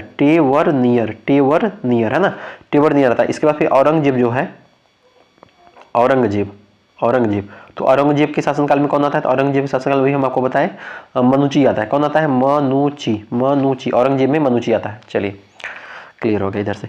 अगर आपसे पूछे कि अकबर के द्वारा बनाई गई कौन सी इमारत का जो है नक्शा यह आपका बौद्ध विहार के अनुरूप है? तो पंचमहल का जो नक्शा है यह बौद्ध विहार के अनुरूप है। पंचमहल का जो नक्शा है यह बौद्ध विहार के अनुरूप है। पंचमहल का जो नक्शा है ये आपके बौद्ध विहार के अनुरूप है, बौद्ध विहार के अनुरूप है ना। चलिए याद रखिएगा। अच्छा अगर ये अकबर हो गया, देखिए 2 क्वेश्चन याद रखिएगा। एक आता है बुलंद दरवाजा, बुलंद दरवाजा किसके द्वारा बनाया गया है, तो बुलंद दरवाजा आपका अकबर के द्वारा बनाया, किसके द्वारा बनाया गया है, अकबर के द्वारा। बुलंद दरवाजा किसके द्वारा बनाया गया है, अकबर के द्वारा बुलंद दरवाजा बनाया गया है, अकबर के द्वारा बुलंद दरवाजा बनाया गया है ना। अगर आपसे पूछ ले कि फतेहपुर सिकरी किसके द्वारा बनाया गया है, तो फतेहपुर सिकरी भी आपका अकबर के द्वारा बनाया गया है, अकबर द्वारा। मोती मस्जिद आता है, एक चीज 2 क्वेश्चन याद रखिएगा। मोती मस्जिद, देखिए मोती मस्जिद का निर्माण 2 लोगों ने करवाया, मोती मस्जिद, तो मोती मस्जिद का निर्माण जो है 2 लोगों ने कराया। कौन कौन थे, एक आपका बना है आगरा में और एक आपका बना है दिल्ली में। तो आगरा वाला जो निर्माण करवाया था किसने करवाया था, आगरा वाला जो निर्माण कराया था आपका शाहजहां ने करवाया था। और जो मोती मस्जिद का निर्माण जो दिल्ली में बना है उसका निर्माण किसने करवाया था, तो दिल्ली वाला जो करवाया था आपका औरंगजेब ने ना, औरंगजेब ने करवाया था। चलिए ये चीज याद रखिएगा, ठीक है। अच्छा अगर कुछ चलिए आगे देखेंगे। कह रहा है कि बनारस एवं इलाहाबाद, बनारस ताकि क्वेश्चन में ताकि कवर होता चले, बनारस एवं इलाहाबाद की तीर्थ यात्रा कर की समाप्ति के लिए किसने मुगल बादशाह के सामने जो है बनारस के पंडितों का नेतृत्व किया था, भाई साहब कविंद्रा राय ने, कविंद्राचार्य, तो कविंद्राचार्य ने इसने नेतृत्व किया था। किस वंश ने सर्वप्रथम अकबर के साथ वैवाहिक संबंध स्थापित किया था, किस वंश ने जो है सर्वप्रथम अकबर के साथ वैवाहिक संबंध स्थापित किया था, आपका कछवाहों ने जो है अकबर के साथ वैवाहिक संबंध स्थापित किया था। किस मुस्लिम शासक ने तीर्थ यात्रा कर समाप्त कर दिया, किस मुस्लिम शासक ने, तो भाई साहब अकबर ने तीर्थ यात्रा कर समाप्त कर दिया। अकबर ने तीर्थ यात्रा कर क्या किया, समाप्त कर दिया। बादशाहों में किसको एक प्रबुद्ध निरंकुश शासन कहा जाता है, तो प्रबुद्ध निरंकुश शासन भाई साहब किसको कहा जाता है, अकबर को। तो अकबर जो है प्रबुद्ध निरंकुश शासन कहा जाता है, किसको कहा जाता है, अकबर को कहा जाता है, अकबर को कहा जाता है, ठीक है, याद रखिए। अगला क्वेश्चन कह रहा है कि वह मुगल सम्राट जिसने जो है जीवन से धैर्य एवं संकल्प के साथ सफलता की शिक्षा मिलती है, तो जरुद्दीन मोहम्मद बाबर, बाबर है ना, बाबर के द्वारा लड़े गए युद्ध के नाम बताइए, खाने में पानी पिया खाना खाया चल दिया, ठीक है, याद रखिएगा। बाबर ने अपने बाबरनामा में किस हिंदू राज्य का उल्लेख मिलता है, तो भाई मेवाड़ का उल्लेख मिलता है, ठीक है, मेवाड़ का उल्लेख मिलता है। मेवाड़ के राजा कौन थे बताइए फटाक से। मध्ययुगीन शासकों में कौन सा एक उच्च शिक्षित था, तो भाई शेरशाह जो था ये आपका शिक्षित था। शेरशाह क्या था, शेरशाह शिक्षित था, है ना, याद रखिएगा। जो शेरशाह था यह क्या था, शेरशाह शिक्षित था। शेरशाह क्या था, शेरशाह आपका शिक्षित था। शेरशाह कैसा था, शेरशाह शिक्षित था। मुगल कालीन प्रशासन में परगना किसे कहते हैं, मुगल प्रशासन में परगना किसे कहते हैं भाई, कई गांव के समूह को परगना कहते हैं। मुगल काल में किस महिला ने ऐतिहासिक विवरण लिखे, तो भाई साहब गुलबदन बेगम ने। किसने लिखा, गुलबदन बेगम ने। नास्तालिक क्या है, तो नास्तालिक जो है एक प्रकार की फारसी लिपि है जो मध्यकालीन भारत में प्रयुक्त होती थी। वास्को डी गामा जो है कालीकट बंदरगाह किस वर्ष पहुंचता है, तो वास्को डी गामा कब पहुंचता है, 1498 में वास्को डी गामा कालीकट पहुंचता है, याद रखिएगा। एक अगर आपको फिर से रिवीजन करें, देखिए इब्न बतूता कब पहुंचता है, तो इब्न बतूता पहुंचता है आपका 1333 में इब्न बतूता पहुंचता है। अगर आपसे पूछे कि मार्को पोलो ने भारत का दौरा कब किया था, मार्को पोलो ने भारत का दौरा किया था आपका 1290 में। कब किया था, 1290 में किया था। अगर आपसे पूछे कि वास्को डी गामा कब पहुंचा, तो वास्को डी गामा का 1498 हो गया। अगर आपसे पूछे कि क्या बोलते हैं उसको, क्या नाम उनका, चलिए नाम नहीं याद आ रहा है, अगला आगे आएगा तो बताएंगे, ठीक है, तो याद रखिएगा। चलिए अगला क्वेश्चन कर रहा है कि भारत में पुर्तगाली सत्ता का वास्तविक संस्थापक किसको माना जाता है, पुर्तगाली सत्ता का बात कर रहा है, ठीक है। तो पुर्तगाली सत्ता का संस्थापक माना जाता है, वास्तविक संस्थापक माना जाता है अल्बुकर्क को वास्तविक संस्थापक माना जाता है। विलियम हांगिस ने किसके शासनकाल में मुगलों के पतन पर व्यावसायिक अधिकार प्राप्त करने के लिए मुगल दरबार में आए थे, तो विलियम हांगिस ने जो है आपका आया था जहांगीर के काल में, ठीक है, किसमें, जहांगीर काल में। किसे जो है भारत में फ्रांसीसी कंपनी का संस्थापक माना जाता है, काल्बर्ट को जो है फ्रांसीसी कंपनी का संस्थापक माना जाता है भारत में। ओके, तो भाई साहब थोड़ा सा इग्नोर करिएगा, बैकग्राउंड में साउंड आ रहा होगा क्योंकि काम चल रहा है ना, लेकिन पढ़ना तो पड़ेगा, ठीक है, किसी भी हालत में पढ़ना तो पड़ेगा, ठीक है। देखिएगा, डचों ने बंगाल में कौन सा कारखाना स्थापित किया था, तो भाई पीपली कारखाना जो है डचों ने बंगाल में कौन सा कारखाना स्थापित किया था, पीपली। ईस्ट इंडिया कंपनी की प्रथम फैक्ट्री कहाँ स्थापित हुई थी, ईस्ट इंडिया कंपनी की प्रथम फैक्ट्री आपका सूरत में हुआ था। पुर्तगाली उपनिवेश का प्रथम वायसराय भारत में कौन हुआ था, आपका अल्मीडा हुआ। पुर्तगाल का जो है पुर्तगाली उपनिवेश का भारत में वायसराय प्रथम कौन हुआ, अल्मीडा हुआ। कौन हुआ, अल्मीडा हुआ। भारत वर्ष में जो ब्रिटिश साम्राज्य का संस्थापक कौन था, ब्रिटिश साम्राज्य का संस्थापक आपका लॉर्ड रॉबर्ट क्लाइव था। कौन नीला जल योजना की ब्लू वाटर पॉलिसी कौन संबंधित है, तो भाई डी अल्मीडा, जो अल्मीडा है आपका ब्लू वाटर पॉलिसी संबंधित है। औरंगजेब की जो मृत्यु के उपरांत कौन सा उसका सिंहासन, मतलब औरंगजेब की मृत्यु के उपरांत जो है उसका जो है कौन सा पुत्र सिंहासन पर बैठा, मतलब कौन सा पुत्र सिंहासन पर बैठा, तो बैठता है आपका मुअज्जम। कौन बैठता है, मुअज्जम जो है यह बढ़ता है। किस परवर्ती मुगल बादशाह ने शाहजहां की द्वितीय उपाधि धारण की? तो भाई रफी-उद-दौला ने। रफी-उद-दौला ने जो है शाहजहां की द्वितीय उपाधि धारण की। किसने? रफी-उद-दौला ने। रफी-उद-दौला ने। रफी-उद-दौला ने। राजा राम मोहन राय ने, राजा राम मोहन राय को, एक सेकेंड, क्वेश्चन क्या कर रहा है? क्वेश्चन कह रहा है कि राजा राम मोहन राय को राजा की उपाधि किस मुगल बादशाह ने दी? तो राजा राम मोहन राय को उपाधि जो दी थी आपके अकबर द्वितीय ने। किसने दी थी? अकबर द्वितीय ने। अकबर द्वितीय ने। अकबर द्वितीय ने। चलिए कुछ अगर हम आपसे अगर कुछ उपाधि की अगर हम और बात कर लें, अगर आपको याद होगा तो आपका गुरुदेव, ठीक है, गुरुदेव। तो गुरुदेव की उपाधि जो है किसने किसको दी थी? तो गुरुदेव की उपाधि मिली थी आपके रविन्द्रनाथ टैगोर को। रविन्द्रनाथ टैगोर को गुरुदेव की उपाधि किसने दी? तो महात्मा गांधी ने। किसने दी थी? महात्मा गांधी ने दी थी। महात्मा गांधी ने दी थी, है ना, ये चीज याद रखिएगा। लेकिन अगर आपसे पूछे कि महात्मा की उपाधि किसको किसने दी थी? तो महात्मा की उपाधि आपका जो है महात्मा गांधी को रविन्द्रनाथ टैगोर ने दी थी। रविन्द्रनाथ टैगोर ने महात्मा की उपाधि महात्मा गांधी को दी थी। अगर आपसे पूछे कि नेताजी की उपाधि किसको दी थी? नेताजी, ठीक है, नेताजी की उपाधि जो है इनको क्या बोलते हैं? सुभाष चंद्र बोस को बोलते हैं ना, मतलब इनको जो है उपाधि किसने दी थी? तो आपका हिटलर ने। हिटलर ने जो है नेताजी को जो है सुभाष चंद्र बोस को नेताजी की उपाधि दी थी। अगर आपसे पूछे कि सरदार, ठीक है, तो अगर आप इसे पूछे कि सरदार की उपाधि किसको किसने दी थी? तो वल्लभ भाई पटेल को वहाँ पे जो बारदोली की महिला है ना, उसने दी थी। अगर आपसे पूछे कि एक और आ जाता है आपका देश रत्न, क्या बोलते हैं उसको? देश रत्न, है ना, देश रत्न कहिए चाहे फिर कहीं आजाद शत्रु, क्या बोलेंगे? आजाद शत्रु, आजाद शत्रु, ठीक है। तो देश रत्न या आजाद शत्रु की उपाधि जो है किसको मिली थी? आपका मिली थी राजेंद्र प्रसाद को। किसको मिली थी? राजेंद्र प्रसाद, ठीक है, राजेंद्र प्रसाद को मिली थी। राजेंद्र प्रसाद को यह किसने दिया था? तो आपका दिया था वहाँ के, मतलब उन्हें क्या बोलते हैं उनको, महात्मा गांधी ने। किसने दिया था? महात्मा गांधी ने जो है राजेंद्र प्रसाद को देश रत्न और आजाद शत्रु की उपाधि दी थी। अगर आपसे पूछे कि देश नायक तो देश रत्न हो गया।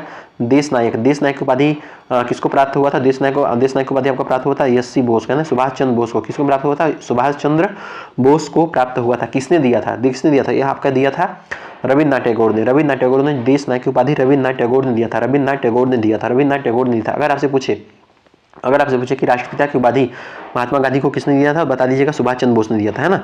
कायदे आजम, इंपॉर्टेंट क्वेश्चन है, कायदे आजम, ठीक है, कायदे आजम। तो कायदे आजम की उपाधि किसको मिली थी? तो आपको मिली थी जिन्ना को। किसको मिला था? जिन्ना को, ठीक है, तो जिन्ना को मिला था, है ना, जिन्ना को मिला था। तो अगर यह किसने दिया था? आपका दिया थे महात्मा गांधी ने, है ना। तो ये चीज याद रखा। कुछ एक बार फिर से रिपीट करिए। कह रहा है कि अगर आपसे जो है गुरुदेव की उपाधि किसको मिली थी? रविन्द्रनाथ टैगोर को मिली थी। किसने दिया था? महात्मा गांधी ने दिया था। फिर महात्मा की उपाधि किसको मिली थी? महात्मा गांधी को मिली थी। किसने दिया था? रविन्द्रनाथ टैगोर ने दिया था। नेताजी की उपाधि किसको मिली थी? सुभाष चंद्र बोस को मिली थी। किसने दिया था? हिटलर ने दिया था। सरदार की उपाधि किसको मिली थी? सरदार वल्लभ भाई पटेल को मिली थी। किसने दिया था? बारदोली की महिलाओं ने दिया था। देश रत्न या आजाद शत्रु की उपाधि किसको मिली थी? राजेंद्र प्रसाद को। किसको मिली थी? राजेंद्र प्रसाद को। किसने दिया था? तो दिए थे आपके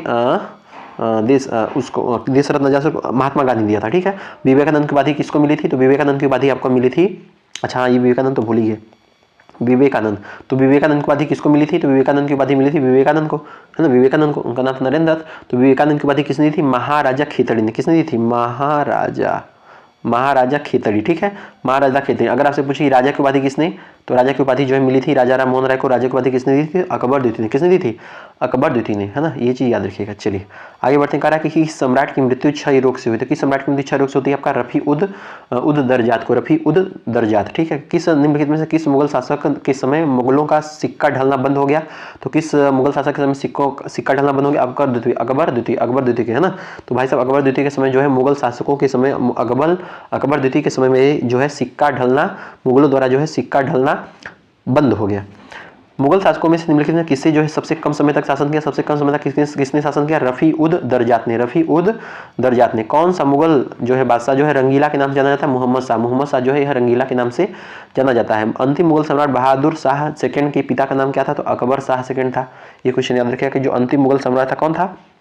बहादुर शाह सेकंड। तो बहादुर शाह के सेकंड के पिताजी का नाम क्या था? अकबर शाह सेकंड। किस मुगल सम्राट ने अंग्रेजों को बंगाल में शुल्क मुक्त व्यापार की सुविधा प्रदान की? किस मुगल सम्राट ने? तो भाई साहब फर्रुख सियार ने प्रदान की। किस निम्नलिखित में से किस मुगल सम्राट का वास्तविक संस्थापक अली गौहर था? तो अली गौहर किसका था? आपका शाह आलम सेकंड का। तो याद रखिएगा जो शाह आलम सेकंड है इसका जो है वास्तविक नाम अली गौहर था। सैयद बंधुओं का अंत किसने किया? इंपॉर्टेंट क्वेश्चन है। सैयद बंधुओं का अंत, सैयद बंधुओं का अंत किसने किया? तो सैयद बंधुओं का अंत किया था आपके मोहम्मद शाह ने। किसने किया था? मोहम्मद शाह ने किया था। हड़प्पा नीति यानी कि डॉक्ट्रिन ऑफ लैप्स, तो इसके अंतर्गत कौन से भारतीय राज्यों का विलय कर दिया गया था? याद रखिएगा झांसी, नागपुर, सतारा। ये क्वेश्चन मोस्ट इंपॉर्टेंट है, याद रखिएगा झांसी, ठीक है, झांसी, सतारा और नागपुर। कौन सा? नागपुर, ठीक है। इन राज्यों का डॉक्ट्रिन ऑफ लैप्स के तहत क्या किया गया? राज्यों का विलय कर दिया गया। किसका कर दिया गया? राज्यों का विलय कर दिया गया। चलिए अगला क्वेश्चन क्या करा कि तथाकथित कुशासन के आधार पे, तथाकथित कुशासन के आधार पे किस गवर्नर जनरल ने अवध के राज्य के प्रशासन को ले लिया? तो अवध के राज्य के प्रशासन को ले लिया Lord William Bentinck. Lord William Bentinck ने जो है क्या किया? अवध के राज्य के प्रशासन को ले लिया। किसके समय में कलकत्ता में प्रथम न्यायालय की स्थापना होती है भाई साहब? वारेन हेस्टिंग, है ना। तो याद रखिएगा वारेन हेस्टिंग के समय में। तो अगर आपसे पूछ ले कि किसके समय में कलकत्ता में प्रथम न्यायालय की स्थापना हुई थी, बता दीजिएगा वारेन हेस्टिंग। कौन हो जाएंगे? Warren Hasting. चलिए कुछ इंपॉर्टेंट अगर हम बात कर लें, देखिए कुछ गवर्नर जनरल आए थे ना, उनके इंपॉर्टेंट की बात करें। जैसे आपका वारेन हेस्टिंग किससे संबंधित है? तो ये आपका द्वैध शासन से संबंधित है। किससे संबंधित है? बंगाल के द्वैध शासन, है ना, बंगाल के द्वैध शासन से संबंधित है, बंगाल के द्वैध शासन से संबंधित है। अच्छा अगर आपसे पूछे कि कार्नावालिस की बात करते हैं, कार्नावालिस, ठीक है, कार्नावालिस। तो कार्नावालिस जो है ये आपका किस संबंधित है? ये आपका संबंधित है स्थायी बंदोबस्त से। किससे संबंधित है? स्थायी बंदोबस्त से। किससे संबंधित है? स्थायी बंदोबस्त से संबंधित है। अगर आपसे पूछे कि लॉर्ड वेलेजली बताइए किससे संबंधित है? तो लॉर्ड वेलेजली आपका संबंधित है उससे, सहायक संधि से। किससे संबंधित है? सहायक संधि से लॉर्ड वेलेजली संबंधित है। अगर आपसे पूछ ले कि विलियम बेंटिक किससे संबंधित है? विलियम बेंटिक किससे संबंधित है? तो विलियम बेंटिक बता दीजिएगा सती प्रथा पे रोक से। किससे संबंधित है? सती प्रथा, ठीक है, सती प्रथा पे रोक से, सती प्रथा के रोक से संबंधित है। अगर आपसे पूछे कि लॉर्ड रिपन किससे संबंधित है? तो लॉर्ड रिपन आपसे किससे संबंधित है? लॉर्ड रिपन यार, तो लॉर्ड रिपन किससे संबंधित है? लॉर्ड रिपन आपका संबंधित है किससे? स्थानीय स्वशासन से। किससे संबंधित है? स्थानीय स्वशासन से। अगर आपसे पूछ ले कि लॉर्ड डफरिन किससे संबंधित है? तो भाई साहब लॉर्ड डफरिन याद ही है, डफली बजाओ, डफली कब बजाओ? जब कांग्रेस की स्थापना हुई थी। कब हुई थी? कांग्रेस की जब स्थापना हुई तो डफरिन किससे संबंधित है? इंडियन नेशनल कांग्रेस के समय, है ना, उस समय संबंधित। अगर आपसे पूछे कि जो करजनवा है, ठीक है, करजन, तो करजनवा किससे संबंधित है? ये करजन संबंधित है आपका उससे, बंगाल के विभाजन से। किससे संबंधित है? बंगाल के विभाजन से संबंधित है लॉर्ड करजन, याद रखिएगा। अगर आपसे पूछ ले कि देखिए कुछ दो प्रमुख, जैसे आपसे पूछ रहा है, जैसे इसमें क्या पूछ रहा है, कह रहा है कि किसने जो है कलकत्ता में प्रथम न्यायालय की स्थापना की? तो वारेन हेस्टिंग होंगे। अच्छा कह रहा है कि इधर कह रहा है, क्या कह रहा है कि भारत में किस गवर्नर जनरल के समय सिंध का विलय अंग्रेजी राज्य में किया गया? तो किस में किया गया? तो आपका लॉर्ड एलनबरो के समय जो है सिंध का विलय जो है लॉर्ड एलनबरो के समय में किया गया। चलिए अगर आपसे पूछे कि तो आपका हो किस गवर्नर, देखिए अब गवर्नर जनरल किसको कहेंगे? बंगाल का गवर्नर किसको कहेंगे? बंगाल का गवर्नर जनरल किसको कहेंगे? वायसराय किसको कहेंगे? इस बात को थोड़ा सा एक हम स्पष्ट कर लेते हैं, यहाँ पे ध्यान दीजिएगा। देखिए सबसे पहले आता है बंगाल का गवर्नर। तो बंगाल का गवर्नर सबसे पहले कौन बनता है? इंपॉर्टेंट है इसलिए मैं बता रहा हूँ, ठीक है। बंगाल का प्रथम गवर्नर, ठीक है, तो बंगाल का प्रथम गवर्नर आता है, कौन आता है बताइए, आंसर बताइए। अरे आपको तो याद ही होगा, बताइए ना। आता है रॉबर्ट क्लाइव। कौन?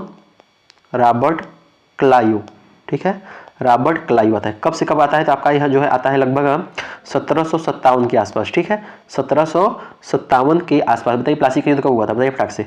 तो रॉबर्ट क्लाइव जो है यह बंगाल का प्रथम गवर्नर बनता है। क्या बनता है? प्रथम गवर्नर बनता है। इसके बाद क्या होता है कि जो प्रथम गवर्नर था ना, तो वह बंगाल का प्रथम गवर्नर जनरल हो गया। मतलब जो वही चीज यह है, नमवा बस चेंज हो रहा है, ठीक है। तो जो बंगाल का गवर्नर था वह बंगाल का प्रथम गवर्नर जनरल, ठीक है। तो यह कौन हो जाता है? यह होता है आपका वारेन हेस्टिंग। कौन होता है? वारेन हेस्टिंग, ठीक है, ये हो जाता है, वारेन हेस्टिंग हो जाता है ना। ये चीज यह क्या है? यह बंगाल का प्रथम गवर्नर जनरल है। लेकिन अगर पूछे कि अंतिम क्या था, तो यह हो जाए बंगाल का अंतिम गवर्नर था, यानी कि यही अंतिम था, फिर यही फर्स्ट बन गया, क्या? प्रथम गवर्नर जनरल बन गया, ठीक है। चलिए अगर आपसे पूछे, ये तो अभी तो बंगाल का हुआ। अगर आपसे पूछे अब बंगाल का गवर्नर जनरल था, उसमें बंगाल के गवर्नर जनरल से भारत का गवर्नर जनरल कौन बनता है? तो भारत का गवर्नर जनरल बनता है आपका भारत का, ठीक है, भारत का गवर्नर जनरल बनता है आपका विलियम बेंटिक। कौन बनता है? William Bentinck. तो विलियम बेंटिक बनता है, कौन बनता है? विलियम बेंटिक बनता है ना, ये याद रखिएगा। अगर आपसे पूछे कि भारत का, ये तो गवर्नर जनरल हो गया, अगर आपसे पूछे कि भारत के गवर्नर जनरल से कौन बनता है, भारत का वायसराय कौन बनता है, तो भारत का वायसराय बनता है लॉर्ड कैनिंग, है ना, वायसराय। तो वायसराय कौन बनता है? कैनिंग बनता है। कौन बनता है? कैनिंग, ठीक है। तो कैनिंग बनता है, कौन बनता है? कैनिंग बनता है। ये चीज आप एकदम नोट करके रखिए, कैनिंग बनता है। कौन बनता है? कैनिंग बनता है ना। चलिए, ये तो यहाँ पे क्लियर हो गया, ठीक है। तो लॉर्ड कैनिंग बनता है, लॉर्ड कैनिंग बनता है। अच्छा, अगर आपसे पूछे कि ये तो प्रथम वायसराय था, यानी कि इसके पहले क्या था कि गवर्नर जनरल था, यानी कि भारत का अंतिम गवर्नर जनरल भी था, कौन? कैनिंग ही, ठीक है। अगर आपसे पूछे तो प्रथम वायसराय हो गया। अगर आपसे पूछे कि अंतिम वायसराय कौन था, अंतिम वायसराय, तो अंतिम वायसराय था आपका लॉर्ड माउंटबेटन। कौन था? लॉर्ड माउंटबेटन, लॉर्ड माउंटबेटन, ये अंतिम वायसराय था, अंतिम वायसराय था। भारत के, स्वतंत्र भारत के पहले गवर्नर जनरल कौन हो जाएंगे? तो स्वतंत्र भारत के पहले गवर्नर जनरल हो जाएंगे चक्रवर्ती राजगोपालाचारी, चक्रवर्ती राजगोपालाचारी, ठीक है, राजगोपालाचारी। तो याद रखिएगा चक्रवर्ती राजगोपालाचारी, ये नोट करिएगा। चलिए, तो ये चीज याद हो गया, ठीक है। तो रिवीजन करिएगा, याद आएगा। देखिए, राज अपहरण नीति जो है एक ऐसी नीति थी जिसका उद्देश्य क्या था? तो जिसका उद्देश्य था आपका अंग्रेजी ईस्ट इंडिया कंपनी की राज्य क्षेत्रीय सीमाओं को बढ़ाना, ठीक है। लॉर्ड वेलिस्ली के अगर हम बारे में बात करें तो लॉर्ड वेलिस्ली की सहायक संधि को सबसे पहले किस शासक ने स्वीकार किया था? किसने स्वीकार किया था बताइएगा, फटाक से बताइएगा। हैदराबाद के निजाम ने। लॉर्ड डलहौजी के जो है राज्य विलय सिद्धांत जो है सर्वप्रथम किसने, कौन सा राज्य बना था? जो लॉर्ड डलहौजी के राज्य के विलय का जो सिद्धांत था उसमें सर्वप्रथम का शिकार कौन बना था? सतारा बना था। कौन सा? सतारा, ठीक है।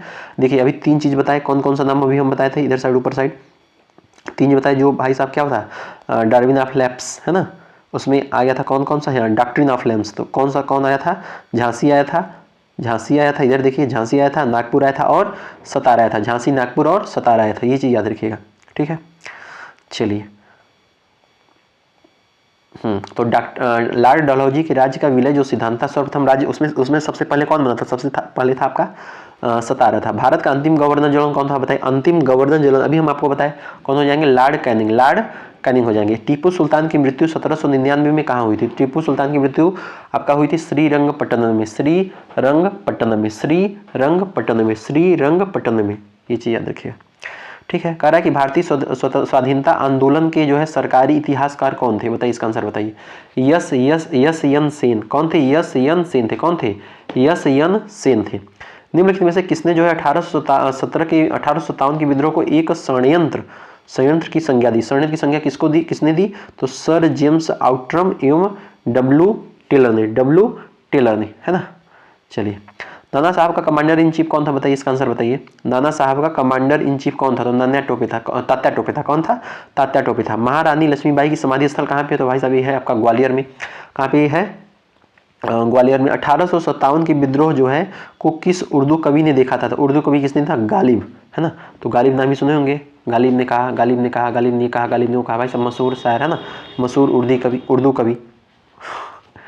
चलिए, अगला क्वेश्चन कह रहा है कि कौन असम में 1857 के क्रांति के नेता थे? ये इंपॉर्टेंट क्वेश्चन है, असम में पूछ रहा है, ठीक है। असम में 1857 के क्रांति के नेता कौन थे बताइए, इसका आंसर बताइए। तो माने तो इसका हो जाएगा दीवान मनी राम, ठीक है। असम में दीवान मनी राम दत्त। 1857 में जो है किसने इलाहाबाद को आपातकालीन मुख्यालय बनाया? बताइए, इसका आंसर बताइए। तो किसने जो है इलाहाबाद को आपातकालीन मुख्यालय बनाया? आपका बनाए थे लॉर्ड कैनिंग। किसने बनाया था? लॉर्ड कैनिंग बनाया था। किसने बनाया था? लॉर्ड कैनिंग ने बनाया था। महारानी विक्टोरिया ने भारत प्रशासन को ब्रिटिश ताज के नियंत्रण में लेने की घोषणा कब की थी? तो 1 नवंबर 1858 को। 1857 के विद्रोह के समय भारत का गवर्नर जनरल कौन था? तो उसमें थे लॉर्ड कैनिंग। देखिए, 1857 के विद्रोह के समय लॉर्ड कैनिंग था। कौन था? Lord Canning. तो लॉर्ड कैनिंग इंपॉर्टेंट है। यह 1857 के विद्रोह के समय में लॉर्ड कैनिंग ही था। इसके शासनकाल में भारत ने अंग्रेजी शिक्षा प्रारंभ की। तो भाई साहब लॉर्ड विलियम बेंटिंक। 1857 के विद्रोह के समय जो है ब्रिटिश प्रधानमंत्री कौन था? तो पाल्मस्टन था। कौन था? पाल्मस्टन। तो उस समय यह जो है आपका 1857 के विद्रोह के समय में ब्रिटिश का प्रधानमंत्री था। ओके, चलिए, बहुत बढ़िया। अगला क्वेश्चन क्या कर रहा है कि 19वीं शताब्दी में जो है उत्तरार्ध में एक भारत का सबसे बड़ा उत्पादक निर्यातक देश था। कौन था? यह जो मतलब सूत तथा गेहूं का था भारत जो है, ठीक है, 19वीं शताब्दी के आसपास। केलिको जो है निम्नलिखित में से किससे संबंधित है? तो केलिको आपका जो है भारत से यूरोप को निर्यातित कपड़ा है। तो भारत से यूरोप को निर्यातित कपड़ा यह आपका केलिको आएगा। क्या आएगा? केलिको है। क्या है? केलिको है। किस आयोग समिति ने धन के निर्गमन पर मुद्दे पर दादा भाई नौरोजी से प्रश्न किया था? धन के निर्गमन मुद्दे पर दादा भाई नौरोजी से प्रश्न किसने किया था? तो आपका वेल्बी समिति ने। किसने किया था? वेल्बी समिति ने किया था। ठीक है। लाटरी समिति जो है 1817 से संबंधित है। यह जो है किससे संबंधित है? तो लाटरी संबंधित है। लाटरी समिति जो है आपका 1817 के शहरी नियोजन से संबंधित है। किससे संबंधित है? शहरी नियोजन से संबंधित है। किससे संबंधित है? शहरी नियोजन से संबंधित है। भारत में प्रथम रेल लाइन, देखिए ये क्वेश्चन पूछ रहा है, कह रहा है कि भारत में प्रथम जो रेल लाइन है यह किसके द्वारा बिछवाई गई? ठीक है। तो आपका जॉर्ज क्लॉक। किसने? जॉर्ज क्लॉक ने। ठीक है, ये चीज याद रखिएगा। चलिए, कहा है कि ब्रह्म समाज का सिद्धांत किस पर आधारित है? तो ब्रह्म का समाज का जो सिद्धांत है आपका यह एकेश्वरवाद पे आधारित है। किस पे आधारित है? एकेश्वरवाद पे आधारित है। किस पर आधारित है? एकेश्वरवाद पे आधारित है। किस पे आधारित है? एकेश्वरवाद पे आधारित है। चलिए, अगला क्वेश्चन क्या कर रहा है? अगला क्वेश्चन कर रहा है कि प्रार्थना समाज का संस्थापक कौन था? तो प्रार्थना समाज के संस्थापक थे आपका आत्मारंग पांडुरंग। ठीक है, ये प्रार्थना समाज का संस्थापक थे। अगर आपसे पूछे कि ब्रह्म समाज के संस्थापक कौन थे? ब्रह्म समाज के संस्थापक थे आपके राजा राम मोहन राय। कौन थे? राजा राम मोहन राय। बताइए, राजा की उपाधि किसने दी थी? अकबर द्वितीय ने दी थी। ठीक है, राजा राम मोहन राय। ठीक है, राजा राम मोहन राय थे। अगर आपसे पूछे कि कब किए थे, तो आपका किए थे जो है 1828 में। 1828 में। अगर आपसे पूछे कि ये तो हो गया ब्रह्म समाज हो गया, राजा राम मोहन राय, प्रार्थना समाज आत्मारंग पांडुरंग। अगर आपसे पूछे कि सत्यशोधक समाज, ठीक है, सत्यशोधक समाज की स्थापना किसने की थी? तो सत्यशोधक समाज की स्थापना की थी 1873 में की थी ज्योतिबा फुले ने। किसने की थी? ज्योतिबा फुले ने की थी। ठीक है। अगर आपसे पूछे कि प्रार्थना समाज की स्थापना किसने की थी? तो आपका हो जाएगा आत्मारंग पांडुरंग। अगर आपका पूछे कि ब्रह्म समाज, तो राजा राम मोहन राय। अगर आपसे पूछे कि आर्य समाज की स्थापना किसने की थी? आर्य समाज। ठीक है, आर्य समाज बचा है। तो आर्य समाज की स्थापना किसने की थी? तो भाई साहब इसको की थी दयानंद सरस्वती ने। किसने की थी? दयानंद सरस्वती ने। कब की थी? 1875 में। कब की थी? 1875 में की थी। एक क्वेश्चन और आता है इंपॉर्टेंट कि रामकृष्ण मिशन। ठीक है, रामकृष्ण मिशन की स्थापना किसने की थी? तो रामकृष्ण मिशन की स्थापना की थी आपके स्वामी विवेकानंद। किसने की थी? स्वामी विवेकानंद की थी। कब की थी? 1897 में की थी। ठीक है, तो ये कई सारी चीजें हैं। कुछ और एक दो चीज और कही अगर हम आपको बता दें। अगर आपसे पूछे कि गदर पार्टी की स्थापना किसने की थी? बताइए, गदर पार्टी की स्थापना किसने की थी? बताइए, लाला हरदयाल ने। किसने की थी? लाला हरदयाल ने। कब की थी? 1913 में। कब की थी? 1913 में। मित्र मेला की स्थापना किसने की थी? तो मित्र मेला की स्थापना बताइए फटाक से। तो मित्र मेला की स्थापना किसने की थी? बताइए फटाक से। वीडी सावरकर ने की थी। किसने की थी? वीडी सावरकर ने। ठीक है, वीडी सावरकर ने की थी। अगर आपसे पूछे होम रूल लीग, ठीक है, होम रूल लीग, तो होम रूल लीग की स्थापना किसने की थी? दो लोगों ने की थी। एक एनी बेसेंट हो गई और एक हो गई आपका बाल गंगाधर तिलक। किसने की थी? बाल गंगाधर। कब की थी? 1916 में। 1916 में। अगर आपसे पूछे कि इंडियन नेशनल आर्मी, इसकी स्थापना किसने की थी? सुभाष चंद्र बोस ने की थी। किसने की थी? सुभाष चंद्र बोस ने की थी। कब की थी? बताइए, इसका आंसर बताइए, कब की थी? ठीक है, तो ये कई सारी चीजें आप याद रखिएगा। अच्छा, एक क्वेश्चन और आता है कि HSRA और HRA है ना, हिंदुस्तान रिपब्लिक एसोसिएशन, इसकी स्थापना किसने की थी? आपके उसमें थे आपके सचिंद्र नाथ सन्याल थे, है ना, आपका राम प्रसाद बिस्मिल थे और आपके थे चंद्रशेखर आजाद। ठीक है, तो ये सब मतलब कई सारे लोग थे। यह मतलब हिंदुस्तान रिपब्लिक एसोसिएशन की स्थापना की थी। बाद में सोशलिस्ट जुड़ गया था। ठीक है, तो ये कई सारी चीजें आप याद रखिएगा। तो चलिए, बढ़िया है। कह रहा है कि प्रार्थना समाज की स्थापना किसने की? तो आत्मारंग पांडुरंग की थी। भारत में आधुनिक शिक्षा प्रणाली की नींव किससे पड़ी? तो भाई साहब, जो मैकाले का विवरण पत्र है ना, मैकाले का विवरण पत्र है कौन सा? 1835 का मैकाले का स्मरण पत्र। इससे जो है भारत में आधुनिक शिक्षा की नींव पड़ी। अभी भी जो है मैकाले की शिक्षा का प्रभाव पड़ रहा है। ठीक है, चलिए। कह रहा है कि वाराणसी में प्रथम संस्कृत महाविद्यालय की स्थापना किसने की थी? तो आपका जोनाथन डंकन ने की थी। किसने की थी? जोनाथन डंकन ने वाराणसी में प्रथम संस्कृत महिला विद्यालय की स्थापना की थी। किसने की थी? जोनाथन डंकन ने की थी। भारत में अंग्रेजों ने प्रथम मदरसा कहाँ स्थापित किया था? भारत में अंग्रेजों ने प्रथम मदरसा स्थापित किया था आपका कलकत्ता में। कहाँ स्थापित किया था? कलकत्ता में किया था। हंटर कमीशन की रिपोर्ट में जो है किससे विकास पर जोर दिया गया था? भाई साहब जोर दिया गया था आपका प्राथमिक शिक्षा पे। तो हंटर कमीशन में जो है प्राथमिक शिक्षा पे जोर दिया गया। भारत में शैक्षणिक नीति में फिल्टरेशन थ्योरी किसके प्रतिपादक? फिल्टरेशन थ्योरी के प्रतिपादक कौन है? तो फिल्टरेशन थ्योरी के प्रतिपादक है आपके मैकाले। मैकाले जो है यह फिल्टरेशन थ्योरी के प्रतिपादक है। फिल्टरेशन थ्योरी के प्रतिपादक है। देखिए कुछ और इंपॉर्टेंट अगर हम आपको बता दें, जैसे दास प्रथा को समाप्त किसने किया? बताइए फटाक से। दास प्रथा को समाप्त किसने किया? बताइए फटाक से। चलिए, और जैसे आपका हो जाएगा व्यपगत सिद्धांत किसका आया? व्यपगत, ठीक है। व्यपगत सिद्धांत किसका है? अगर आपसे पूछे सहायक संधि किसका है? बताइए खटाक ठाक। सहायक संधि अभी हम आपको बता चुके हैं, ठीक है। सहायक संधि है ना, तो सहायक संधि किसका है? बताइए आंसर। तो दास प्रथा को समाप्त किसने किया? एलन बरो ने किया था। किसने किया था? एलन बरो। किसने किया था? एलन बरो ने किया था। अगर आपसे पूछे व्यपगत सिद्धांत किसका है? व्यपगत सिद्धांत किसका है? डलहौजी का है। किसका है? डलहौजी का है। किसका है? डलहौजी का है। सहायक संधि की मतलब सहायक संधि किसका है? तो ये आपका वेलेजली का है। किसका है? वेलेजली का है। किसका है? वेलेजली का है। और डफरिन के समय जो है भारतीय इंडियन नेशनल कांग्रेस की स्थापना तो हुई थी। डलहौजी के समय एक अपहरण नीति भी आई थी। कौन सी? अपहरण नीति। अपहरण नीति किस समय आई थी? डलहौजी के समय में आई थी। बंगाल का विभाजन किससे किया था? बंगाल विभाजन किया था आपका लॉर्ड कर्जन ने बंगाल का विभाजन किया था, ठीक है। कर्जन ने बंगाल का विभाजन किया था। 16 अक्टूबर 1905 और 20 जुलाई 1905, ये 2 डेट बंगाल के विभाजन से रिलेटेड आप याद रखिएगा। बंगाल में दोहरा शासन की अगर हम बात करें तो दोहरा शासन किसका था? बताइए। दोहरा शासन है ना। तो दोहरा शासन अगर हम बात करें तो किसका था? बताइए। दोहरा शासन वाला बात किसने की थी? तो आपका किससे रिलेटेड है? रॉबर्ट क्लाइव से रिलेटेड। किसे है? रॉबर्ट क्लाइव, ठीक है। अगर आपसे पूछे कि क्या है, एक बचा है पिट्स इंडिया एक्ट। तो पिट्स इंडिया एक्ट किसका है? तो पिट्स इंडिया एक्ट है आपका वारेन हेस्टिंग का। किसका है?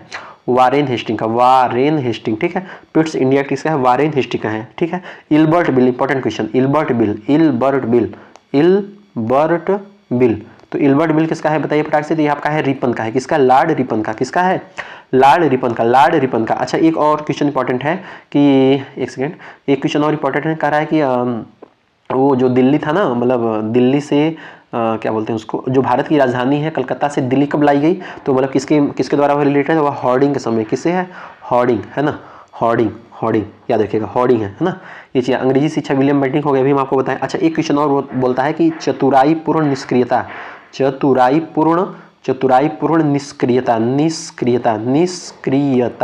चतुराईपूर्ण निष्क्रियता किसका है? तो भाई साहब ये बता दीजिएगा। ये किसका है यार, हम ही भूल गए। लो, चतुराईपूर्ण निष्क्रियता किसका है? बेटिंग का तो नहीं है। मेटकाफ का भी नहीं है। अच्छा, मेटकाफ का क्या है? प्रेस पर से प्रतिबंध हटाना जो है आपका मेटकाफ से है, ठीक है। अगर आपसे पूछे कि चतुराईपूर्ण निष्क्रियता किसका है यार, तो चतुराईपूर्ण निष्क्रियता किसका हो जाएगा? दिमाग में है लेकिन अभी सामने नहीं आ रहा है। चतुराईपूर्ण निष्क्रियता वो है उनका लॉरेंस का है। किसका है? लॉरेंस का, ठीक है। लॉरेंस, बहुत बढ़िया क्वेश्चन है, इसलिए नहीं याद आ रहा था। तो लॉरेंस का क्या है? लॉरेंस का है जो है चतुराईपूर्ण निष्क्रियता। सबसे अधिक समय तक वायसराय कौन रहा? बताइए आंसर बताइए। सबसे अधिक समय तक वायसराय कौन था? इंपॉर्टेंट क्वेश्चन बताइए। सबसे अधिक समय तक वायसराय कौन था? वायसराय, ठीक है। वायसराय, ठीक है। सबसे अधिक समय कौन था? करजनवा था। कौन था? करजनवा, ठीक है। ये करजनवा याद रखिए। सबसे अधिक समय तक वायसराय था, है ना। चलिए, ज़्यादा हो गया क्या? चलिए कोई बात नहीं। तो भाई साहब जो फिल्ट्रेशन थ्योरी है किसके द्वारा, कौन प्रतिपादक है आपका? मैकाले। ये तो भूल ही गए, फिल्ट्रेशन थ्योरी, ठीक है। फिल्ट्रेशन थ्योरी किसका है? तो आपका है मैकाले, है ना, मैकाले।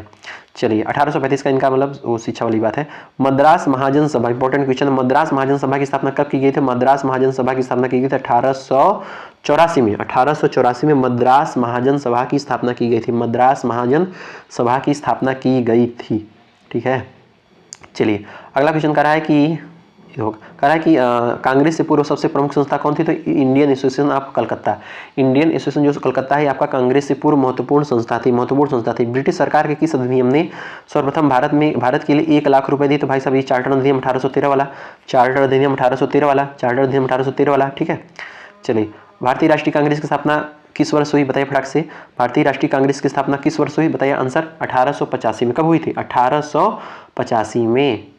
तो चलिए 1 से 2 मिनट में यानी कि 5 मिनट में, 5 से कम मिनट में जो है हम भारतीय राष्ट्रीय कांग्रेस को कंप्लीट देखते हैं। थोड़ा आप ध्यान से सुनिएगा, कॉन्सेंट्रेट होकर देखिए, जो मन में याद आएगा वो हमको फटाफट बता देंगे, ठीक है। तो देखिए क्या कर रहा है कि भारतीय राष्ट्रीय कांग्रेस स्थापना कब हुई थी? 1885 में। कब हुई थी? 1885 में। अध्यक्ष कौन थे? अध्यक्ष थे आपके डब्ल्यू.सी. बनर्जी। कौन थे? व्योमेश चंद्र बनर्जी। संस्थापक कौन थे? संस्थापक थे आपका एलन विक्टियम ह्यूम यानी कि ए.ओ. ह्यूम, ठीक है। चलिए इसके बाद आता है जो है अगर आपसे पूछे, देखिए कांग्रेस रिलेटेड कौन कौन से प्रश्न अगर आपसे बन सकते हैं। अगर आपसे पूछे कि प्रथम मुस्लिम अध्यक्ष कौन थे, तो प्रथम मुस्लिम अध्यक्ष बदरुद्दीन तैयब जी। बदरुद्दीन तैयब जी, ये आपके पहले मुस्लिम अध्यक्ष थे। कहाँ की, मतलब किस अधिवेशन थे? ये आपके मद्रास अधिवेशन में। किसमें? मद्रास अधिवेशन थे ना 1887 के आसपास, ठीक है। तो मद्रास अधिवेशन में जो है बदरुद्दीन तैयब जी। अगर आपसे पूछे कि पहले अंग्रेज अध्यक्ष कौन थे, तो पहले अंग्रेज अध्यक्ष थे आपके जॉर्ज यूले। कौन थे? George Yule. ये कहाँ पे थे? ये आपके जो है इलाहाबाद अधिवेशन हुआ था ना, इलाहाबाद अधिवेशन, ठीक है। अपने इलाहाबाद अधिवेशन में, ठीक है। तो इलाहाबाद अधिवेशन में जॉर्ज यूले जो है पहले अंग्रेज अध्यक्ष बने थे। यह आपका कब हुआ था? ये आपका हुआ था 1888 में। कब हुआ था? 1888 में। चलिए अगर आपसे पूछे कि वंदे मातरम गीत जो है किस अधिवेशन में गाया गया था, बताइए फटाक से। तो वंदे मातरम गीत गया था जो है 1896 में, जो है कलकत्ता अधिवेशन में, ठीक है। कलकत्ता अधिवेशन में वंदे मातरम, ठीक है। तो वंदे मातरम गीत गाया था, गाया गया था। वंदे मातरम गीत गाया गया था, ओके। चलिए अगर आपसे अगला क्वेश्चन देखिए, अगर आपसे पूछे कि जो कलकत्ता अधिवेशन हुआ था उसमें अध्यक्ष कौन थे वंदे मातरम वाले में, तो वंदे मातरम वाले में अध्यक्ष थे आपके रहीमतुल्लाह सयानी। कौन थे? अरे यार कहाँ गया? रहीमतुल्लाह सयानी। कौन थे? रहीमतुल्लाह सयानी, है ना। अगर आपसे पूछे कि क्या बोलते हैं उसको, वंदे मातरम हो गया, जनगण मन। तो अगर आपसे पूछे कि जनगण मन कब गाया गया था, यह भी जो आपका कलकत्ता अधिवेशन में ही गया था। ये आपका हुआ था ये तो वंदे मातरम हुआ था 1896 में हुआ था, जो ये वंदे मातरम वाला हो गया, ठीक है।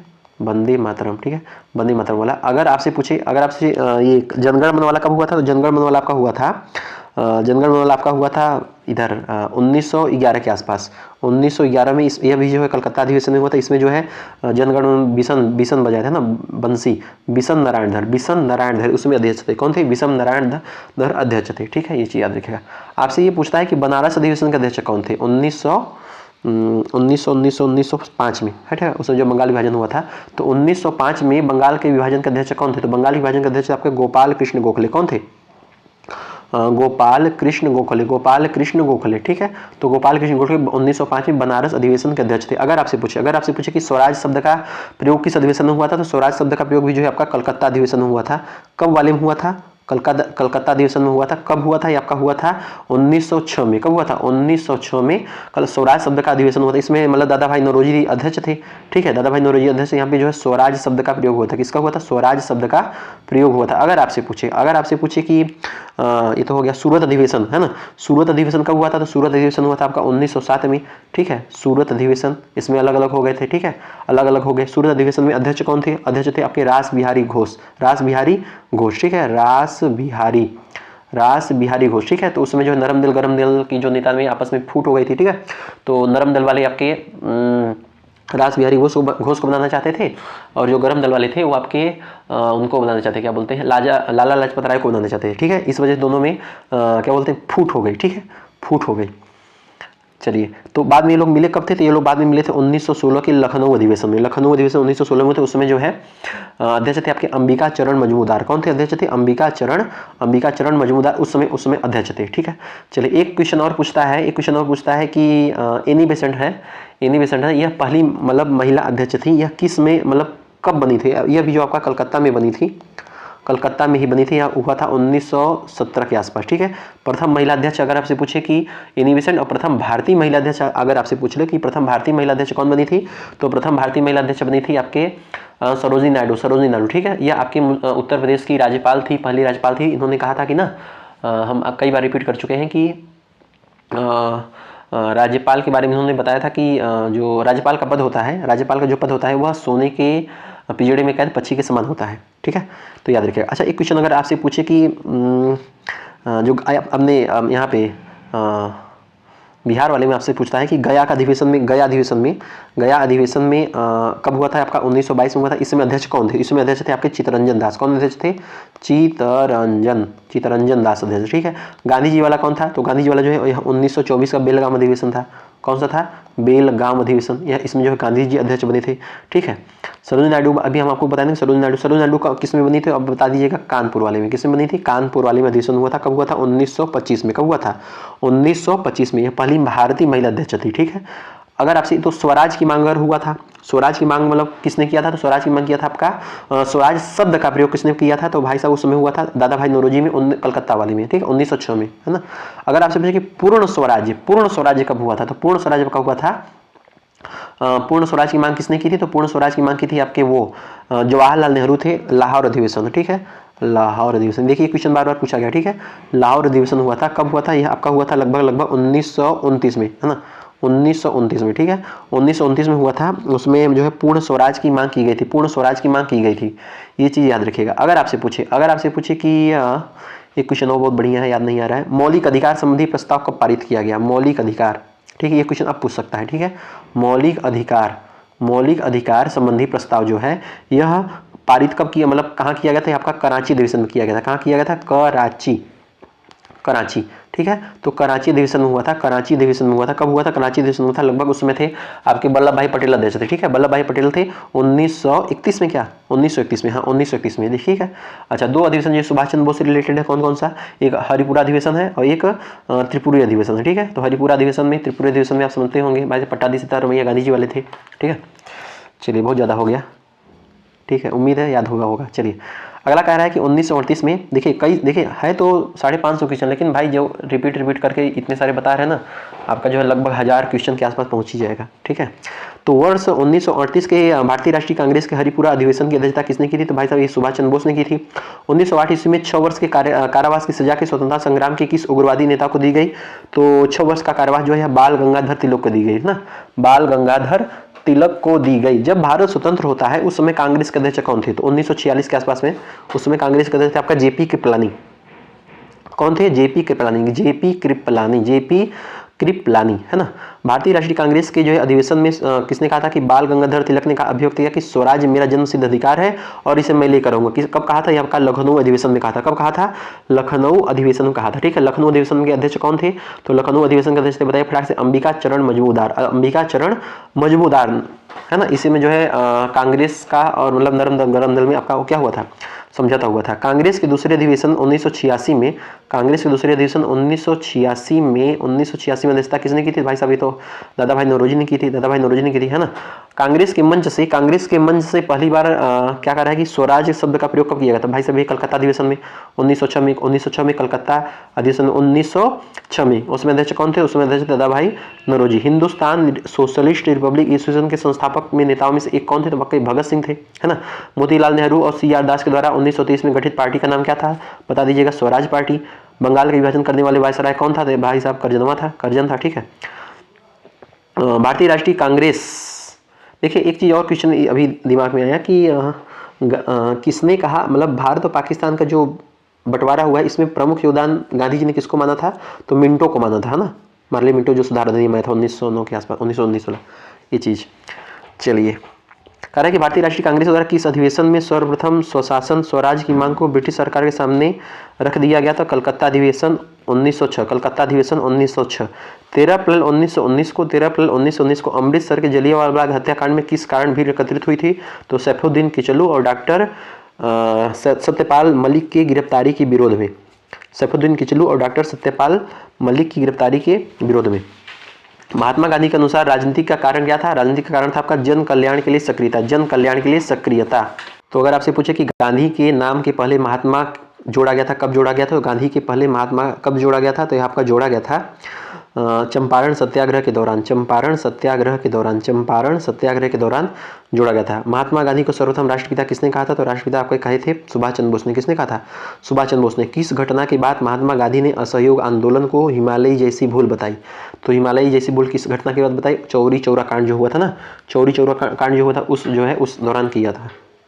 तो अगर आपसे पूछे कि द्वितीय गोलमेज सम्मेलन में कांग्रेस का प्रतिनिधित्व किसने किया था, तो द्वितीय गोल सम्मेलन में कांग्रेस का प्रतिनिधित्व किया था महात्मा गांधी ने। महात्मा गांधी ने द्वितीय गोलमेज सम्मेलन में क्या किया था, कांग्रेस का प्रतिनिधित्व किया। अगर आपके द्वितीय गोलमेज सम्मेलन की बात करें तो जो गोलमेज सम्मेलन तीनों गोलमेज सम्मेलन में किसने भाग लिया था, भीमराव अम्बेडकर ने तीनों गोलमेज सम्मेलन में भाग लिया था। फिनिक्स फार्म की स्थापना किसके द्वारा की गई, तो फिनिक्स फार्म की स्थापना की थी महात्मा गांधी के द्वारा। किसके द्वारा की गई थी, महात्मा गांधी के द्वारा फिनिक्स फार्म की स्थापना की गई थी। फिनिक्स फार्म की स्थापना की गई थी, ठीक है, ये चीज़ याद रखिए। अच्छा, कुछ चीज़ अगर हम आपको और चीज़ बता दें, गांधी जी से रिलेटेड कुछ जितने भी आंदोलन से संबंधित कुछ इंपॉर्टेंट पॉइंट उसको हम बता देते हैं, ध्यान से समझिएगा।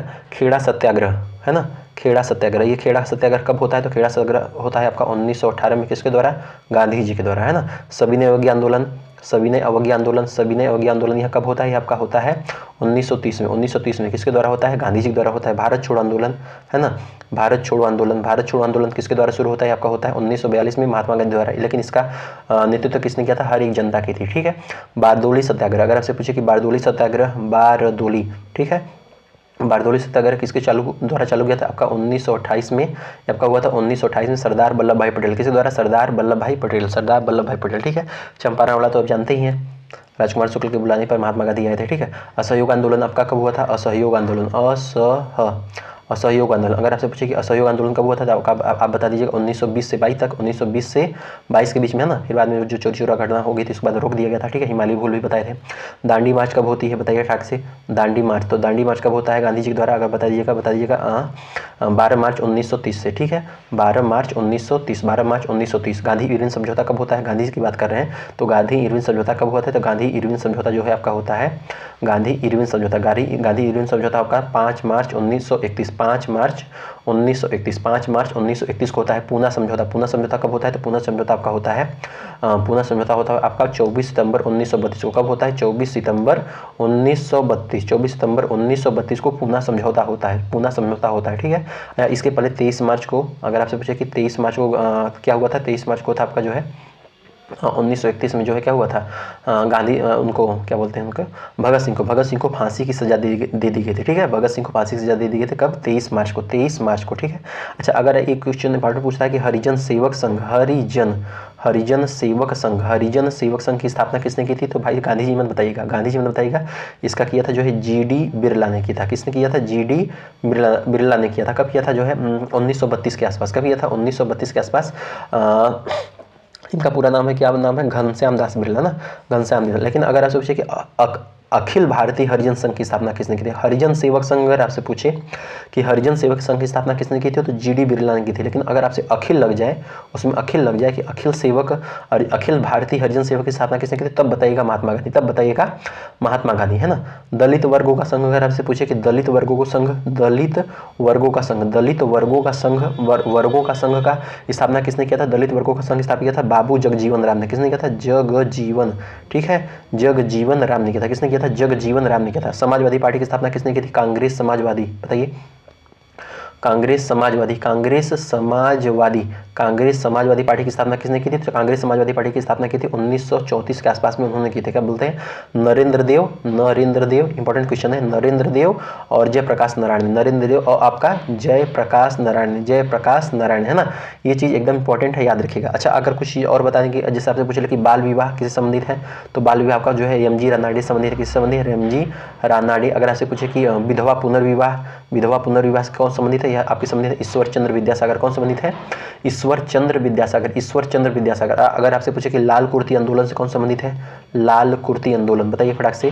तो लाल कुर्ती आंदोलन से कौन संबंधित है, आपका अब्दुल गफ्फार खान। कौन संबंधित है, अब्दुल गफ्फार खान, है ना, अब्दुल गफ्फार खान संबंधित। अगर आपसे पूछे कि खुदाई खिदमतगार कौन संबंधित है, खुदाई खिदमतगार भी आपका अब्दुल गफ्फार खान। एक क्वेश्चन इंपॉर्टेंट है, अगर आपसे पूछे कि कृषक प्रजा पार्टी, कौन सा, कृषक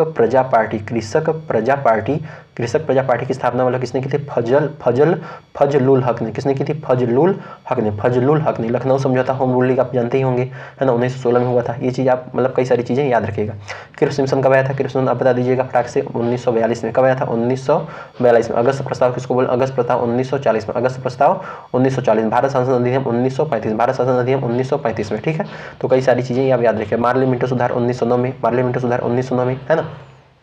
तो कई सारी चीज़ें याद रखें। चलिए आगे बढ़ते हैं। कह रहा है कि फिनिक्स फार्म की स्थापना किसके द्वारा की गई थी? फिनिक्स फार्म की स्थापना की गई थी महात्मा गांधी के द्वारा। किसके द्वारा की गई थी? महात्मा गांधी के द्वारा की गई थी। किसके द्वारा की गई थी? महात्मा गांधी के द्वारा की गई थी, है ना।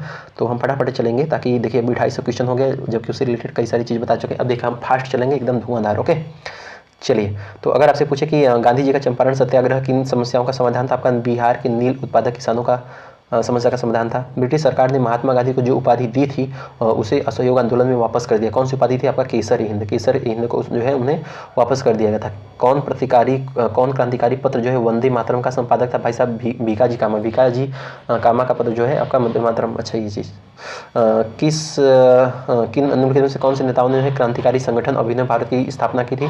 तो भाई विनायक दामोदर सावरकर। विनायक दामोदर सावरकर। किसका संबंध जो है बिहार सोशलिस्ट पार्टी से था, और ये भी हम आपको बताया ना, बिहार समाजवादी पार्टी। तो भाई साहब कौन हो जाएंगे? नरेंद्र देव और जयप्रकाश नारायण। नरेंद्र जयप्रकाश नारायण। 1934 में कांग्रेस समाजवादी पार्टी का गठन किसने किया था? कांग्रेस समाजवादी पार्टी का गठन किसने किया था? वही जयप्रकाश नारायण और आचार्य नरेंद्र देव। जयप्रकाश नारायण और आचार्य नरेंद्र देव। अगर आपसे पूछे कि जो पूना समझौता है यह आप किससे संबंधित था? तो पूना समझौता आपका हुआ था किससे संबंधित था? यह जो है अम्बेडकर और गांधी जी के बीच में हुआ था। दलित वर्ग संबंधित था। किससे संबंधित था? दलित वर्ग संबंधित। कब हुआ था? आपका यह 24 सितंबर 1932 को। कब हुआ था? 24 सितंबर 1932 को हुआ था। महात्मा गांधी ने प्रथम आवरण अनशन कब प्रारंभ किया था? तो महात्मा गांधी ने प्रथम आवरण अनशन जो है कम्युनल अवार्ड के समय प्रारंभ किया था।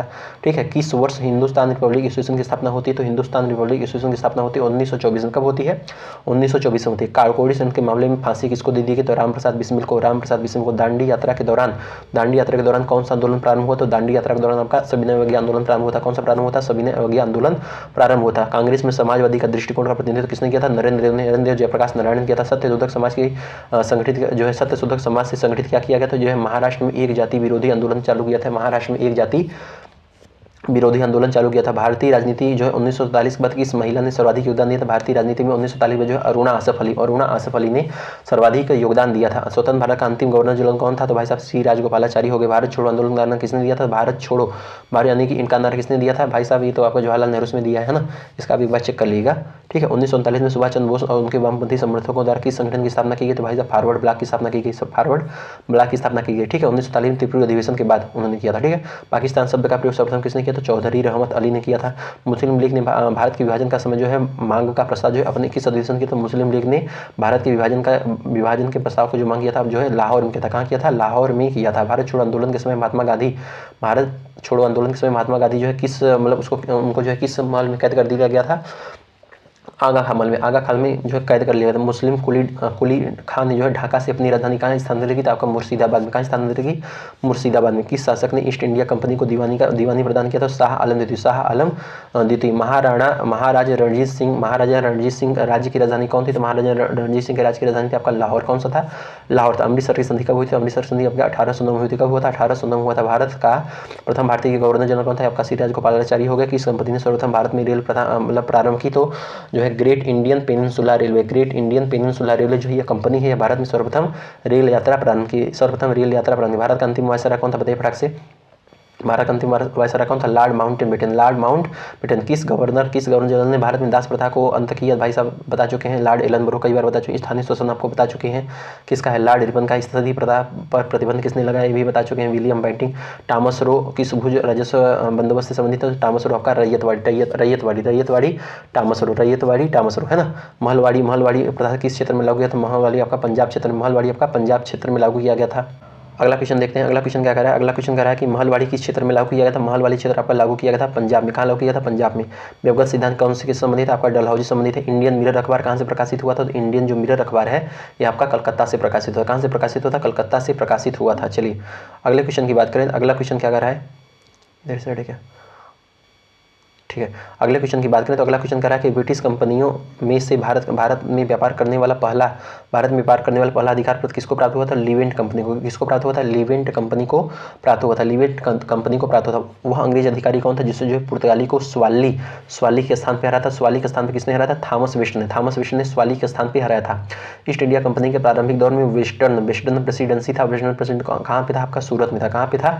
सूरत में था। ईस्ट इंडिया कंपनी का गवर्नर जिसे औरंगजेब के द्वारा भारत से निष्कासित कर दिया गया था। कौन नाम था उनका? Sir John Charles. Sir John Charles प्रथम यूरोपीय व्यक्ति जिसने भू क्षेत्र में अर्जित करने के लिए उद्देश्य भारतीय राजाओं को झगड़ा में भाग लेने के लिए नीति आरंभ की। इसने की थी डुप्लेन। डुप्लेन जो है प्रथम यूरोपीय व्यक्ति था जिसने भू क्षेत्र अर्जित करने के उद्देश्य से भारतीय राजाओं को झगड़ों में भाग लेने की नीति आरंभ की थी। अगला क्वेश्चन कह रहा है कि भारत में फ्रांसीसी कंपनी का संस्थापक किसको माना जाता है? फ्रांसीसी कंपनी का संस्थापक आपको माना जाता है काल्बर्ट को। काल्बर्ट को जो है फ्रांसीसी कंपनी का संस्थापक माना जाता है। डच ईस्ट इंडिया कंपनी ने पटना में फैक्ट्री कब स्थापित की? आपका 1632 में। कब स्थापित की? 1632 में स्थापित की। 1632 में स्थापित की। भारत में यूरोपीय कोई आने का क्रम कौन था? सबसे पहले पुर्तगाली आए, डच आए, अंग्रेजी आए, फिर फ्रांसीसी, है ना। सबसे पुर्तगाली आए, फिर डच आए, फिर अंग्रेजी आए, फिर फ्रांसीसी आए। ये आप यहाँ पे ऐसे याद कर सकते हैं, ठीक है। PDF अगला PDF है ना, तो PDF है ना, पी से पुर्तगाली, फिर डच, फिर फ्रांसीसी। एक को बीच में कर दीजिएगा क्योंकि अंग्रेज पहले आए थे। भारत में डचों द्वारा स्थापित प्रमुख व्यापारिक केंद्र कौन थे? तो आपका नागापट्टनम था, चिंसुरा था, मछलीपट्टनम था, सूरत था, भरूच था, आगरा था, कोचीन था, अहमदाबाद और पटना था। कंपनी एक असंगति है परंतु यह उस व्यवस्था का भाग है जहाँ सब कुछ असंगत है। यह किसका कहना था ईस्ट इंडिया कंपनी के बारे में? यह टिप्पणी किसने की थी? तो JB मैकालन क्या कहता कि कंपनी एक असंगति है परंतु यह उस व्यवस्था का भाग है जहाँ सब कुछ ही असंगत है। भारत में अंग्रेजों की सफलता तथा फ्रांसीसियों की असफलता के कारण कौन था? तो भाई साहब कौन था? यह अंग्रेजों को बंगाल विजय के अपार धन एवं जनशक्ति का मिलना और अंग्रेजों की बेहतर नौसैनिक ताकत। मुगल सम्राट द्वारा नियुक्त बंगाल का अंतिम गवर्नर कौन था? तो मुगल सम्राट द्वारा बंगाल का अंतिम गवर्नर था आपका मुर्शीद कुली खान जो था यह मुगल सम्राट के द्वारा नियुक्त बंगाल का अंतिम गवर्नर था। वह युद्ध जिसने भारत में ब्रिटिश प्रभुत्व को प्रारंभ किया था भाई साहब 1757 वाला प्लासी का युद्ध है ना, इसमें जो है भारत में ब्रिटिश प्रभुत्व को प्रारंभ किया। सिराजुद्दौला लॉर्ड क्लाइव द्वारा परास्त कब हुआ था? जैसे प्लासी के युद्ध में हुआ था 1757 में। भारत में जो है ब्रिटिश साम्राज्य का संस्थापक कौन था? तो भाई साहब लॉर्ड रॉबर्ट क्लाइव है ना, ये तो हम बता चुके हैं। Albuquerque, Lord Robert Clive, Francis Dupleix, Lord Cornwallis जो है में से जिसे स्वर्ग से उत्पन्न सेनानायक किसको कहा जाता है? तो रॉबर्ट क्लाइव जो है स्वर्ग से उत्पन्न सेनानायक कहा जाता है क्योंकि यह जो इसी समय में क्या किया गया था? इसी समय भारत में ब्रिटिश साम्राज्य का संस्थापक यही था रॉबर्ट क्लाइव। इसीलिए इसे क्या कहा जाता है? इसको कहा जाता है स्वर्ग से उत्पन्न सेनानायक। प्लासी का युद्ध लड़ा गया था पश्चिम बंगाल में। कहाँ पे लड़ा गया था? अगर आपसे पूछे कि प्लासी का युद्ध कहाँ लड़ा गया था? पश्चिम बंगाल में। पश्चिम प्लासी, ठीक है। प्लासी का युद्ध मैदान अवस्थित है कहाँ पे? ये कहाँ पे था? तो भाई साहब 1757 में था। बंगाल का वह नवाब जिसने अपनी राजधानी मुर्शिदाबाद से मुंगेर स्थापित की। तो भाई साहब मीर कासिम जो है बंगाल के नवाब था जिसने अपनी राजधानी मुर्शिदाबाद से मीर कासिम स्थापित की। सबसे अधिक निर्णायक जो युद्ध था जिसमें अंग्रेजों में भारत के प्रभुत्व को स्थापित किया था भाई निर्णायक युद्ध आपका बक्सर का युद्ध बोलेंगे 1764 वाला, ठीक है। 1764 वाले के युद्ध को क्या बोलेंगे? सबसे अधिक निर्णायक युद्ध, ठीक है। बक्सर के युद्ध के समय में दिल्ली का शासक कौन था? तो बक्सर के युद्ध के समय में दिल्ली का शासक था आपका शाह आलम द्वितीय। कौन था? शाह आलम द्वितीय। बक्सर की लड़ाई के समय बंगाल का नवाब कौन था? तो मीर जाफर था। कौन था? मीर जाफर था, बंगाल का नवाब था। इंग्लैंड की ईस्ट इंडिया कंपनी जो है भारत में प्रथम निर्णायक युद्ध किसको मानती थी भाई साहब?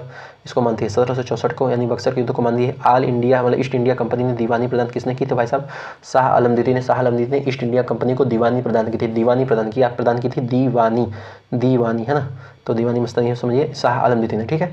वह गवर्नर जनरल जिसके कार्य में ईस्ट इंडिया कंपनी को शाह आलम के द्वारा बंगाल, बिहार, उड़ीसा में दीवानी अधिकार दिए गए थे भाई रॉबर्ट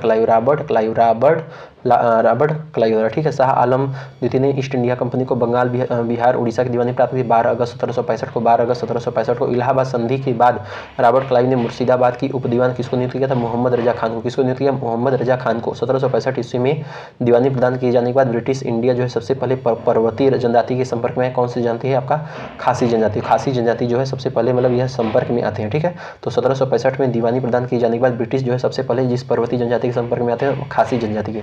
वांडीवास जो 1760 वाला युद्ध है इसमें जो है ब्रिटिश ने फ्रांसीसी को हराया वांडीवास के युद्ध में, है ना। वह फ्रांसीसी सेनापति जो 1760 के वांडीवास युद्ध में पराजित हुआ था कौन सा हुआ था? आपका काउंट लाली वांडीवास के युद्ध में पराजित होता है। रणजीत सिंह किससे संबंधित है? रणजीत सिंह आपके सुकर चकिया मिसल से संबंधित है। महाराजा जो रणजीत सिंह इनकी राजधानी कौन थी? तो इनकी राजधानी आपका लाहौर था। क्या था? लाहौर था। रणजीत सिंह ने सुप्रसिद्ध कोहिनूर हीरा कहाँ से प्राप्त किया था? शाह शुजा से जो है रणजीत सिंह ने कोहिनूर हीरा प्राप्त किया था। किससे? शाह शुजा से।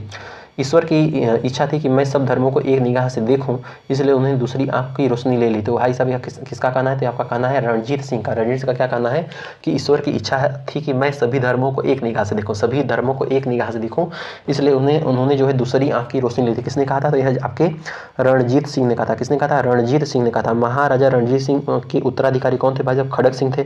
खड़ग सिंह रणजीत सिंह के उत्तराधिकारी थे। सिख राजा का अंतिम राजा कौन था? तो भाई दिलीप सिंह था। पंजाब के पूर्व महाराजा दिलीप सिंह के विषय में 23 अक्टूबर, पंजाब के पूर्व महाराजा दिलीप सिंह के विषय में जो है 23 अक्टूबर 1893 को उनका निधन पेरिस में हो गया है ना। नासिक में उनकी अंत्येष्टि हुई। उन्होंने कभी भी सिख धर्म को नहीं छोड़ा था, वह कभी रूस नहीं गए थे। में से कौन सा कथन अच्छा हो गया? तो ये सब चले कथन वाला क्वेश्चन था, कोई बात नहीं। पंजाब के विलय के पश्चात, पंजाब के विलय के पश्चात पंजाब पर शासन करने के लिए 3 की परिषद के सदस्य कौन थे? तो भाई साहब सर हेनरी लॉरेंस, हेनरी जो लॉरेंस है, ये पंजाब के विलय के पश्चात पंजाब पर शासन करने के लिए 3 की परिषद के अध्यक्ष थे। प्रथम आंग्ल मैसूर युद्ध में विजयी कौन हुआ था? भाई साहब हैदर अली। हैदर अली जो है प्रथम आंग्ल मैसूर युद्ध में क्या हुआ था? विजयी हो गया था। 1755 ईस्वी में डिंडीगुल मैसूर में एक आधुनिक शस्त्रागार की स्थापना किसने की थी? तो डिंडीगुल में मैसूर की में शस्त्रागार की स्थापना की थी हैदर अली ने। किसने की थी? हैदर अली ने। पोर्टो नोवा के युद्ध में जो है ब्रिटिश जनरल जिसने हैदर अली को पोर्टो नोवा के युद्ध में हराया, किसने हराया था? आयरकुट ने। आयरकुट ने जो है पोर्टो नोवा के युद्ध में किसको हरा दिया? हैदर अली को हरा दिया। हैदर अली को किसने हराया? आयरकुट ने हरा दिया। टीपू सुल्तान ने अपनी राजधानी कहाँ बनाई? श्रीरंगपट्टनम में बनाई। वो भारतीय शासक जिसने विदेशों में आधुनिक पद्धति से दूतावास स्थापित किए, टीपू सुल्तान। तो टीपू सुल्तान ने जो है विदेशी पद्धति से दूतावास स्थापित किए। टीपू सुल्तान ने ब्रिटिश सेना को 1784 में हराया। 1784 में हराया। कहाँ पर हराया था? तो पोल्लीपुर में जो है पोल्लीलोर में जो है टीपू सुल्तान ने ब्रिटिश सेना को 1780 में हराया। अंग्रेजों ने श्रीरंगपट्टनम की संधि की किसे की थी? तो अंग्रेजों ने की थी टीपू सुल्तान से की थी। ओके, टीपू सुल्तान ने अंग्रेजों के साथ युद्ध में मारे गए थे, मतलब कितने मारे गए थे भाई? 1799 ईस्वी में मारे गए ना। टीपू सुल्तान अंग्रेजों के साथ युद्ध में मारे गए थे 1799 में। भारत में ब्रिटिश साम्राज्य का संस्थापक भाई लॉर्ड क्लाइव बता चुके हैं। बंगाल में द्विशासन पद्धति प्रणाली किसके द्वारा लागू की गई? तो रॉबर्ट क्लाइव द्वारा। कलकत्ता में एशियाटिक सोसाइटी की स्थापना के समय बंगाल का गवर्नर जनरल कौन था? Lord Warren Hasting. सुरक्षा प्रकोष्ठ नीति से संबंधित कौन है? तो सुरक्षा प्रकोष्ठ नीति से संबंधित आपके वारेन हेस्टिंग जो है सुरक्षा प्रकोष्ठ नीति से संबंधित है। भारत में न्यायिक संगठन की स्थापना किसके द्वारा की गई? तो आपका की गई थी लॉर्ड कॉर्नवालिस द्वारा। वह गवर्नर जनरल जिसने भारत की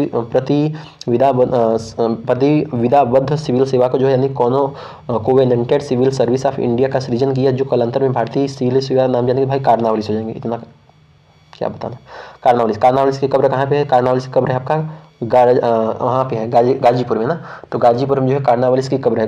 गाजीपुर में कॉर्नवालिस की कब्र है। 1802 ईस्वी में बसिन की संधि पर हस्ताक्षर हुए थे अंग्रेज और बाजीराव सेकंड के बाद में। लॉर्ड वेलेजली सहायक संधि को स्वीकार करने वाला पहला मराठा सरदार था कौन? पेशवा बाजीराव द्वितीय। सहायक संधि को स्वीकार करने के लिए मतलब जो है आपका किया था। किसने किया था? लॉर्ड वेलेजली के काल को। सहायक संधि व्यवस्था को स्वीकार करने वाला भारत के पहले देशी शासक कौन था? हैदराबाद के निजाम कौन था? हैदराबाद के नाम। सुगौली की संधि कब हुई थी? सुगौली की संधि हुई थी आपका 1815 में। 1815 में सुगौली की संधि हुई थी। सहायक संधि को स्वीकार करने वाला पहला शासक कौन था? तो अवध का निवास जो है सहायक संधि को स्वीकार करने वाला पहला शासक था। भारतीय राज्यों पर अंग्रेजी प्रभुत्व स्थापित करने के लिए सहायक संधि प्रणाली का सूत्रपात किसने किया? तो सहायक संधि आपका वेलेजली का है ना। ये तो बता चुके हैं भाई साहब, इसीलिए मैं फास्ट चल रहा हूँ। ठीक है, ईस्ट इंडिया कंपनी का राजदूत दूसरे सहायक संधि अंग्रेजों की प्रभुसत्ता को स्थापित करना। ठीक है, इसका मुख्य उद्देश्य था। उस समय जो नेपोलियन की शक्ति के सामने यूरोप में साम्राज्य धराशायी हो रहे थे, तत्कालीन समय में ब्रिटिश गवर्नर जनरल जिसने भारत में ब्रिटिश पताका फहराई तो वह कौन था? भाई साहब उस समय था वेलेजली हुआ था। ठीक है, वेलेजली। आंग्ल नेपाल युद्ध के समय में जो है आंग्ल नेपाल युद्ध किसके शासनकाल में हुआ था? आंग्ल नेपाल युद्ध होता आपका लॉर्ड हेस्टिंग के समय आंग्ल नेपाल युद्ध हुआ था। तृतीय आंग्ल मराठा युद्ध संबंधित किससे संबंधित? आपका लॉर्ड हेस्टिंग संबंधित। किससे संबंधित? तृतीय आंग्ल मराठा युद्ध आपका लॉर्ड हेस्टिंग से संबंधित है। Sir Thomas Munro Madras governor कम थे 1820 से 1827 के बीच में, ये बताने का आवश्यकता नहीं है। गवर्नर जनरल जो तृतीय आंग्ल मैसूर युद्ध से संबंधित है आपका यह लॉर्ड कॉर्नवालिस जो था यह तृतीय आंग्ल मैसूर युद्ध किससे संबंधित था? ठगों के दमन का संबंध किससे था? ठगों के दमन संबंधित है आपका ये इससे कैप्टन स्लीमैन इंपॉर्टेंट क्वेश्चन है। ठगों के दमन से संबंधित है। ठगों के दमन से संबंधित है। अगला क्वेश्चन देखते हैं। अगला क्वेश्चन कह रहा है कि सती प्रथा पर पाबंदी किसने लगाई? भाई साहब जानते ही होंगे विलियम बेंटिंक ने द्वारा सती प्रथा पर पाबंद कब लगाई? 1829 में। बंगाल से दासों का निर्यात को किसको रोक दिया गया था? 1789 में रोक दिया गया था। लॉर्ड डलहौजी के द्वारा अवध का अंग्रेजी विलय कब हुआ था? कुप्रशासन कारण हुआ था। ब्रिटिश साम्राज्य में अवध का विलय हुआ था 1856 में। कब हुआ था? 1856 हुआ था। बगहात रियासत ब्रिटिश साम्राज्य का विलय कब हुआ था? 1850 में हुआ था। वह गवर्नर जनरल जिसने विलय की नीति नियोजित एवं क्रियान्वित की भाई किसने की था? डलहौजी ने। विलय की नीति है ना, विलय की नीति किससे संबंधित है? डलहौजी से। जेम्स एंड्रे रैमजे भारत के जिस गवर्नर जनरल का वास्तविक संस्थापक था, ये कौन थे? तो जेम्स एंड्रे रैमजे भाई डलहौजिया था, है ना, ये डलहौजिया था। अंग्रेजों द्वारा सिंध विजय संपन्न कब हुआ था? एलन ब्रो के समय हुआ था। एलन ब्रो के समय हुआ था। सिंध ने ब्रिटिश पे कब्जा किया था 1843 में। कब किया था? 1843 में। उस अवध का ब्रिटिश प्रांत में जो विलय हुआ था, उस समय अवध का ब्रिटिश प्रेसिडेंट कौन था? आपका जेम्स आउटरम। जेम्स आउटरम जो है, जब अवध का ब्रिटिश साम्राज्य में विलय हुआ, उस समय अंग्रेज का ब्रिटिश रेजिडेंट कौन था? अवध वाले में कौन था? जेम्स आउटरम, है ना। भाई साहब ड्रम बजाता, ड्रम बजाता, ठीक है। भारत ने प्रथम रेल लाइन का निर्माण कब हुआ था? भाई साहब का ये हुआ था आपका बम्बई से थाने के बीच में 1853 में, ठीक है। ब्रिटिश भारतीय राज्य क्षेत्र अंतिम का प्रमुख विस्तार कहाँ हुआ था? भाई साहब हुआ था लॉर्ड डफरिन समय। ब्रिटिश भारतीय राज्य क्षेत्र का अंतिम प्रमुख विस्तार हुआ था लॉर्ड डफरिन के समय। पब्लिक वर्क डिपार्टमेंट यानी पीडब्ल्यूडी, पब्लिक वर्क डिपार्टमेंट 1845-1855 के दौरान स्वरूप देने वाले कौन थे? लॉर्ड डलहौजी। लॉर्ड डलहौजी जो है पब्लिक वर्क डिपार्टमेंट से संबंधित है ना। विधवा पुनर्विवाह अधिनियम क्रियान्वित किया था, किसके किया था? विधवा पुनर्विवाह आपका लॉर्ड कैनिंग के शासनकाल में। किसके शासनकाल में? लॉर्ड कैनिंग के शासनकाल में। 1 नवंबर 1858 को महारानी विक्टोरिया घोषणा पत्र इलाहाबाद में पढ़कर इसने सुनाया था? भाई लॉर्ड कैनिंग ने। लॉर्ड कैनिंग ने 1 नवंबर 1858 को महारानी विक्टोरिया पत्र का मतलब जो है उसने सुनाया था। भारत का प्रथम वायसराय कौन था? भारत का प्रथम वायसराय था आपका लॉर्ड कैनिंग। लॉर्ड कैनिंग जो है भारत का प्रथम वायसराय था। अपने पुत्र के स्थान पर दूसरे उत्तराधिकारी को गोद लेने के अधिकार को पुनः स्थापित किसने किया था? 1858 ईस्वी में सामग्री की घोषणा ने की थी, ठीक है। अपने पुत्र के स्थान पर दूसरे को उत्तराधिकारी गोद देने का अधिकार पुनः स्थापित किसने किया था? 1858 ईस्वी की सामग्री की घोषणा ने की थी। महारानी विक्टोरिया ने जो है भारत की सामग्री का कब नियुक्त किया था? 1877 में। 1877 में। वो गवर्नर जनरल जिसने भारत में दास प्रथा को एलन ब्रो है ना स्थायी बंदोबस्त लॉर्ड कॉर्नवालिस के शासनकाल में पेशवाई को समाप्त कब किया था? 1818 में। 1818 में। राजपूताना देशी रियासतों के साथ 1817 ईस्वी में अधीनस्थ संधि की बात की गई थी। तो भाई साहब चार्ल्स मेटकाफ ने, है ना, पेश जो भाई साहब प्रेस वगैरह से रिलेटेड है ना, चार्ल्स मेटकाफ। चतुराईपूर्ण निष्क्रियता जॉन लॉरेंस, है ना, ये सब बता चुके हैं, ठीक है। भारत में अंग्रेजों के समय प्रथम जनगणना कब हुई थी? भाई अंग्रेजों के जिस समय जनगणना हुई थी आपका लॉर्ड मेयो के समय काल में। वो वायसराय जिसकी हत्या अंडमान निकोबार द्वीप समूह में कर दी गई एक दंडित अपराधी द्वारा की गई, कौन थी? ये मेवा था, है ना, मेवा था, ठीक है, जब वो भ्रमण पर थी। अफगानिस्तान के प्रति एक जोशनरी यानी अग्र यानी फॉरवर्ड नीति का अनुसरण करने वाला गवर्नर कौन था? लिटन था। यह जो है अफगानिस्तान के प्रति एक जोशनरी अग्र फॉरवर्ड नीति का अनुसरण करने वाला था। भारत का वायसराय सबसे दीर्घ काल तक कब तक है? भाई सबसे लिनलिथगो और लॉर्ड कर्जन, यह द्वितीय सर्वाधिक काल है ना, द्वितीय सर्वाधिक काल लॉर्ड कर्जन जो है द्वितीय। लॉर्ड लिनलिथगो, ये क्वेश्चन थोड़ा सा कंफ्यूजन है, आप एक बार देख लीजिए कि लिनलिथगो है कि लॉर्ड कर्जन है ना। चलिए, भारत में स्थानीय स्वायत्तशासी संस्था 1882 में सशक्त की गई। इसमें जो है लॉर्ड रिपन के द्वारा इल्बर्ट बिल विवाद का संबंध किससे था? तो यूरोपों के लोगों को मामला सुनवाई करने के लिए भारतीय न्यायाधीशों को हटाए जाने से। तो जो यूरोप के लोगों का जो मामला था उसको सुनवाई कराए जाने के लिए भारतीय न्यायाधीशों को हटाए जाने से रिलेटेड था। महिलाओं तथा बच्चों की कार्यावधि के घंटों को सीमित करने के लिए स्थानीय शोषण का आवश्यक नियम बताने के लिए प्राधिकृत करने के लिए प्रथम फैक्ट्री अधिनियम अभिग्रहण किया गया था लॉर्ड रिपन के कार्यकाल में। भारत में स्थानीय शोषण का जन्म लॉर्ड रिपन को माना जाता है। भारतीय पुरातत्व का सर्वेक्षण की स्थापना किसके शासनकाल में हुई थी? लॉर्ड कर्जन के शासनकाल में हुई थी ना, है ना। प्राचीन स्मारक संरक्षण किसके काल में पारित हुआ था? आपका लॉर्ड कर्जन के शासनकाल में। कर्जन के प्रशासन की तुलना जो है औरंगजेब से किसने की थी? गोपाल कृष्ण गोखले ने की थी, है ना। इंपीरियल कैडेट कॉर्प्स की स्थापना किसने की थी? लॉर्ड कर्जन ने की थी। असैनिक प्रशासन 1905 किससे संबंधित है? आपका कर्जन ने प्राचीन सीमाओं को पुनर्गठित करने का निर्णय लिया। पूर्वी बंगाल और असम में एक नया प्रांत बनाया। फूट डालो और राज करो, यह नीति किसने अपनाई थी? लॉर्ड कर्जन तथा लॉर्ड मिंटो के द्वारा। मुझे विश्वास है कि कांग्रेस अपने विनाश की तरफ जा रही है और मेरी इच्छा है कि भारत में रहते इसके जो है शांतिप्रिय निधन का इसका सहायक बनो। लॉर्ड कर्जन का, किसका है? लॉर्ड कर्जन का, इंपॉर्टेंट है। वह गवर्नर जनरल जिसने सबसे पहले पृथक निर्वाचन मंडल की व्यवस्था की मुसलमानों को जीतने और कांग्रेस के विरुद्ध इस्तेमाल करने, तो लॉर्ड मिंटो हो जाएगा। एकमात्र यहूदी वायसराय कौन था? एकमात्र यहूदी वायसराय आपका लॉर्ड रीडिंग था। लॉर्ड रीडिंग जो है एकमात्र यहूदी वायसराय था। भारत में उपनिवेशी शासनकाल में होम चार्जेज भारत से संपत्ति दोहन का महत्वपूर्ण अंग थे। वह निधियां जो होम चार्जेस से संगठित थी वह कौन सी थी? तो वह आपकी थी लंदन में इंडिया ऑफिस के भरण पोषण के लिए प्रयोग की जाने वाली लॉर्ड निधि। भारत में कार्य अंग्रेज कर्मचारियों के वेतन था पेंशन देने हेतु उपयोग में लाई जाने वाली निधि। भारत में इंपीरियल प्रेफरेंस है इसका प्रयोग किया जाता था। इसका प्रयोग था भारत में ब्रिटिश आयातों पर दी जाने वाली रियायतों के लिए, ठीक है। ब्रिटिश शासन के दौरान भारत में उद्योगों का कोई स्वतंत्र विकास नहीं हुआ था। इसका कारण क्या था? इसका कारण था कि धनिक वर्ग द्वारा भू संपत्ति में निवेश दिए जाने को लोग क्या किया जाना? तरजीह दिया जाना। क्या किया जाना? तरजीह देना ना। स्तंभनारी बंदोबस्त लागू किया था लॉर्ड कॉर्नवालिस ने। स्तंभनारी लॉर्ड कॉर्नवालिस ने लागू किया था। स्थायी बंदोबस्त भाई बताइए, लॉर्ड कॉर्नवालिस के समय में लॉर्ड कॉर्नवालिस स्थायी बंदोबस्त लागू किया था 1793 ईस्वी में। रैयतवाड़ी बंदोबस्त कब किया था?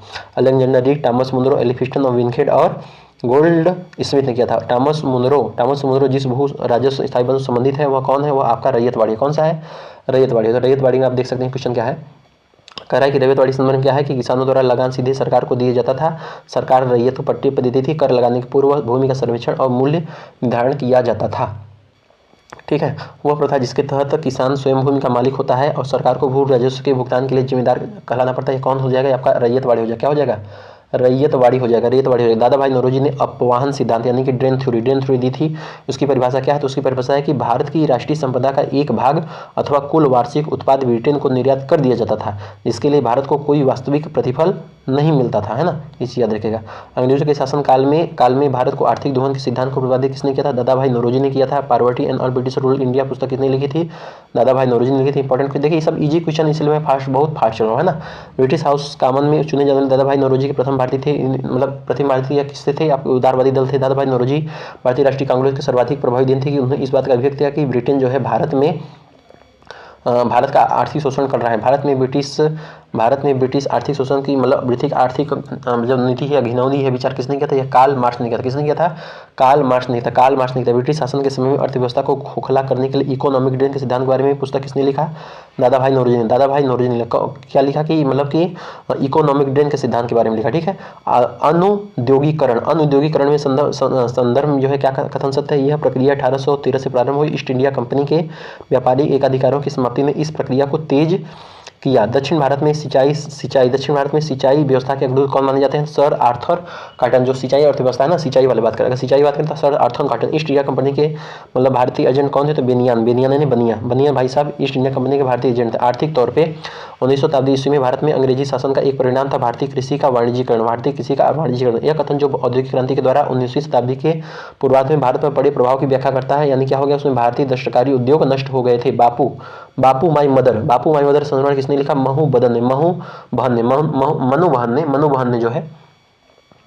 मनुबहन ठीक है। तो मनुबहन ने जो है बापू माई मदर लिखा है ना, बापू माई मदर।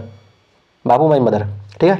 गीता रहस्य भाई साहब बाल गंगाधर तिलक द्वारा। अरविंद घोष ने क्या लिखा है? The life divine. ठीक है।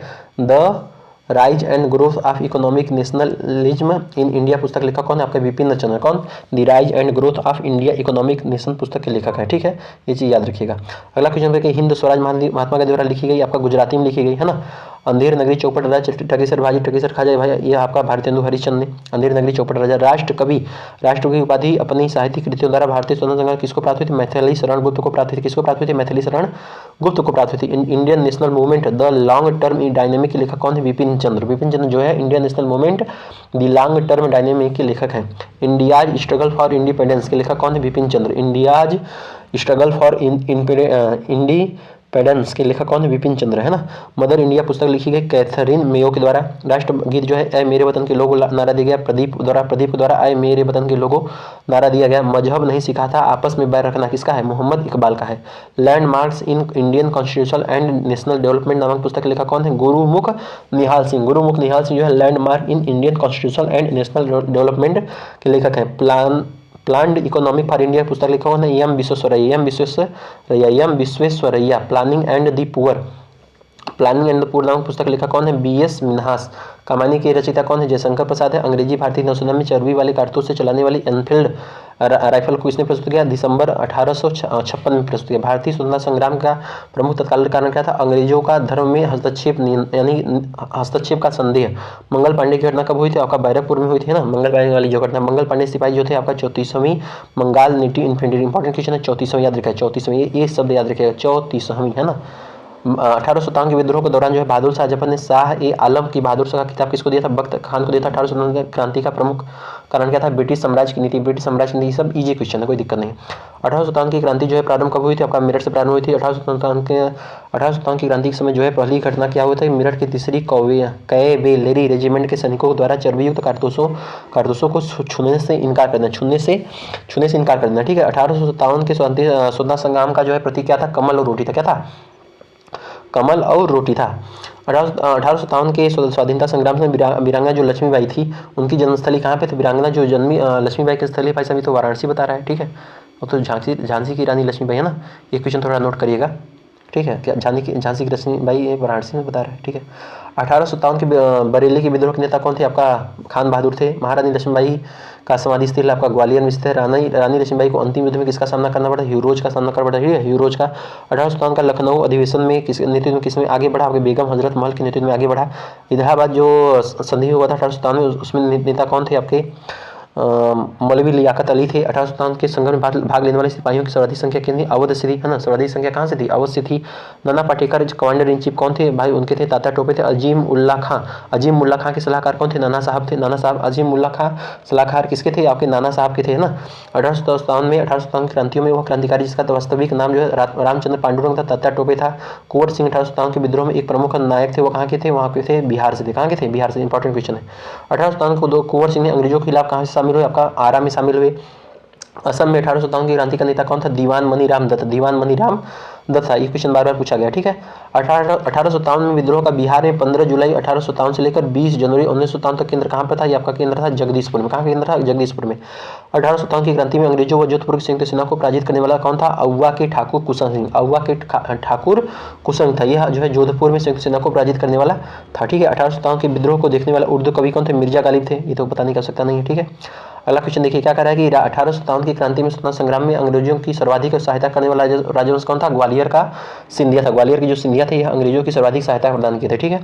भारत में शिक्षित वर्ग किसी संबंधित आपका 1857 के विद्रोह की तटस्थता बनाए रखी थी, ठीक। बिहार के दानापुर, पटना, आरा, मुजफ्फर, मुंगेर में 1857 के विद्रोह को अप्रभावित कौन सा भाग था? भाई साहब ये मुंगेर जो है अप्रभावित भाग था। 1857 के विद्रोह के समय में भारत का गवर्नर कौन था? लॉर्ड कैनिंग था। लॉर्ड कैनिंग था, ठीक है। 1857 के विद्रोह समय बैरकपुर में ब्रिटिश कमांडिंग ऑफिसर कौन था? सर ये था आपका बेनेट हर्से। 1857 में इलाहाबाद को आपातकालीन मुख्यालय किसने बनाया था? लॉर्ड कैनिंग बनाया था। लॉर्ड कैनिंग ने आपातकालीन मुख्यालय बनाया था। 1857 के विद्रोह समय ब्रिटिश प्रधानमंत्री कौन थे? ये पामस्टन थे। ये बार बार क्वेश्चन रिपीट कर रहा है, ठीक है। तो चलिए आगे देखिए। 1857 के विद्रोह को एक संयंत्र संज्ञा किसने दी थी? यही दी थी सर आउटरम और डब्ल्यू.डी. टेनर। ये क्वेश्चन इंपॉर्टेंट हो रहा है, रिपीट हो रहा है। वह आधुनिक लड़ाई मतलब वह आधुनिक भारतीय इतिहासकार जिसने 1857 के विद्रोह को स्वतंत्रता की पहली लड़ाई कहा है, किसने कहा था? बी.डी. सावरकर ने कहा था। किसने कहा था? बी.डी. सावरकर ने कहा था। वह भारतीय स्वतंत्रता आंदोलन का इतिहासकार कौन था? यस एन सेन थे। यस एन सेन भारतीय स्वतंत्रता आंदोलन का मतलब यह इतिहासकार थे। भारतीय भाषा में 1857 के विप्लव के कारणों पर लिखने वाला प्रथम भारतीय कौन था? सैयद अहमद खां। सैयद अहमद खां। तथा कथित प्रथम भारतीय राष्ट्रीय संग्राम न प्रथम न राष्ट्रीय और न ही स्वतंत्रता संग्राम था। यह कथन किसका है? आर.सी. मजूमदार का है, यानी कि मजूमदार का है, यानी कि तथा कथित प्रथम राष्ट्रीय स्वतंत्रता संग्राम न प्रथम न राष्ट्रीय और न ही स्वतंत्रता संग्राम था। तथा कथित प्रथम राष्ट्रीय स्वतंत्रता संग्राम न प्रथम न राष्ट्रीय न ही स्वतंत्रता संग्राम था। यह कथन किसका है? यह कथन है आर.सी. मजूमदार का। इंपॉर्टेंट क्वेश्चन है, इसलिए नोट करिएगा, ठीक है। 1857 ईस्वी में क्रांति के बारे में सही धारणा किसका है? इसने भारत में ईस्ट इंडिया कंपनी की शासन की प्रणाली को मृतप्राय बना दिया, ठीक है। महारानी विक्टोरिया ने भारतीय शासन प्रणाली को ब्रिटिश ताज के नियंत्रण में लेने की घोषणा की थी 1 नवंबर 1858 को। 1 नवंबर 1858 को सामग्री विक्टोरिया ने 1858 की घोषणा में भारतीयों को बहुत सी चीजें दिए जाने का आश्वासन दिया था। वह आश्वासन जिसे भारतीय मतलब ब्रिटिश शासन ने पूरा किया था, रियासतों को हड़पने की जो है नीति समाप्त कर दी जाएगी, ठीक है। अच्छा, अगला क्वेश्चन क्या कह रहा है कि महारानी विक्टोरिया का उद्घोषण जो 1858 का उद्देश्य क्या था? कि भारतीय राज्यों को ब्रिटिश साम्राज्य में मिलाने के लिए किसी भी विचार का परित्याग करना तथा भारतीय जो प्रशासन है उसको जो है ब्रिटिश क्राउन के अंतर्गत रखना। 1857 के विद्रोह के बाद ब्रिटिश सरकार ने सिपाहियों का जो चयन है वह कहाँ से किया था? आपका गोरखा से किया था, ठीक है। गोरखा, सिख, पंजाबी, उत्तर प्रांत से किया था। जो नील कृषकों की दुर्दशा पर लिखी जो पुस्तक है उसको किसने लिखा था? आपका दीन बंधु मित्र ने लिखा था। किसने लिखा था? दीन बंधु मित्र ने लिखा था। वंदे मातरम गीत किसने लिखा है? बंकिम चंद्र चटर्जी ने लिखा है। आनंद मठ की जो उपन्यास है कथावत किस पे आधारित है? आपका आनंद मठ वाला ना, ये आपका सन्यासी विद्रोह पर आधारित है। मुंगेर के बहरियाल ताल का विरोध का उद्देश्य क्या था? बकास्त भूमि की वापसी, है ना। कुका आंदोलन किस संगठित किया? गुरु राम सिंह ने किया। पागलपंथी विद्रोह वस्तुतः ये विद्रोह किसका था? यहाँ का गारो का विद्रोह था। पागलपंथी विद्रोह किसका था? गारो का था। पागलपंथ की स्थापना किसने की थी? करम शाह ने की थी। फराजी विद्रोह के नेता कौन थे? दादू मियाँ थे, ठीक है। वेलू थम्पी अंग्रेजों के विरुद्ध का आंदोलन नेतृत्व किसने किया था? केरल में किया गया था। महाराष्ट्र में रामोसी कृषक जत्था का स्थापित किसने किया था? वासुदेव बलवंत फड़के। तो वासुदेव बलवंत फड़के जो है यह रामोसी कृषक जत्था का किए थे। अगर अगले क्वेश्चन की बात करें कि रामोसी विद्रोह सही हुआ था आपका पश्चिमी घाट में हुआ था, है ना। ब्रिटिश औपनिवेशिक व्यवस्था के विरुद्ध क्या हुआ था 1857 में, विभिन्न मतलब ये कई सारे, बंगाल का विद्रोह, बेलोर का विद्रोह, कच्छ का विद्रोह, कोल का विद्रोह, संथाल का विद्रोह, कई सारे विद्रोह आप यहाँ पे नोट कर सकते हैं कब कब हुआ था, ठीक है। बेलोर के विद्रोह के समय भारत का गवर्नर जनरल कौन था, सर जॉर्ज बॉली था। संथाल के विद्रोह के शांत हो जाने के बाद औपनिवेशिक शासन द्वारा किसके द्वारा किया था, आप देख सकते हैं यहाँ पे क्या हुआ था, ठीक है। इंपॉर्टेंट क्वेश्चन जौन होगा उसको हम बताएंगे। देखिए मेवाड़, बांगड़ और पास के क्षेत्रों में मिलों में सामाजिक सुधार, लसोड़ी आंदोलन का शुरुआत किसने किया था, गोविंद गिरी ने किया था। उल्लूघन विद्रोह किससे जुड़ा था, आपका बिरसा मुंडा से जुड़ा था। मुंडा विद्रोह का नेता कौन था, बिरसा मुंडा था, ठीक है। जिस आदिवासी को जो है जगत पिता यानी धरती का अब्बा कहा जाता है, बिरसा मुंडा। बिरसा मुंडा को सोते हुए कब पकड़ा गया था, 3 मार्च 1900 को। भारत में 19वीं शताब्दी में जनजाति विद्रोह के लिए साझा करने वाला तत्व कौन सा था, जनजाति समुदायों की प्राचीन भूमि संबंधित व्यवस्था का संपूर्ण विधायक, ठीक है। चलिए करा है कि संभलपुर के अनेक विद्रोही नेता का मतलब विद्रोह का नेता कौन था, सुरेंद्र शाही था। एक आंदोलन प्रारंभ किसके द्वारा किया गया था, उत्तर प्रदेश के हरदोई, बाराबंकी, बहराइच, सीतापुर आदि स्थानों द्वारा चालू किया गया था। अंग्रेजों के विरुद्ध क्रांति प्रारंभ कब की गई थी, यहाँ मध्य प्रदेश महाराष्ट्र में गए थे। ताना भगत आंदोलन जत उराव ने कब प्रारंभ किया था, 1914 में प्रारंभ किया था। तिमागा आंदोलन 1946 में बंगाल में आरंभ हुआ था, किसान सभा के नेतृत्व में हुआ था। महात्मा गांधी एवं उनके विचारों से प्रभावित होने वाले प्रथम आदिवासी नेता कौन थे, तो आपके नेता थे, कौन से नेता थे आपके, जोडा नांग। कौन थे, जोडा नांग, ठीक है। तो ये 500 क्वेश्चन आपका हो गया, कंप्लीट हो गया। तब तक के लिए धन्यवाद। जय हिंद जय भारत। हमको कहीं जाना है, ठीक है, नेक्स्ट पार्ट मिलेंगे। जय हिंद जय भारत, थैंक यू। रिवीजन करिएगा, ओके सर।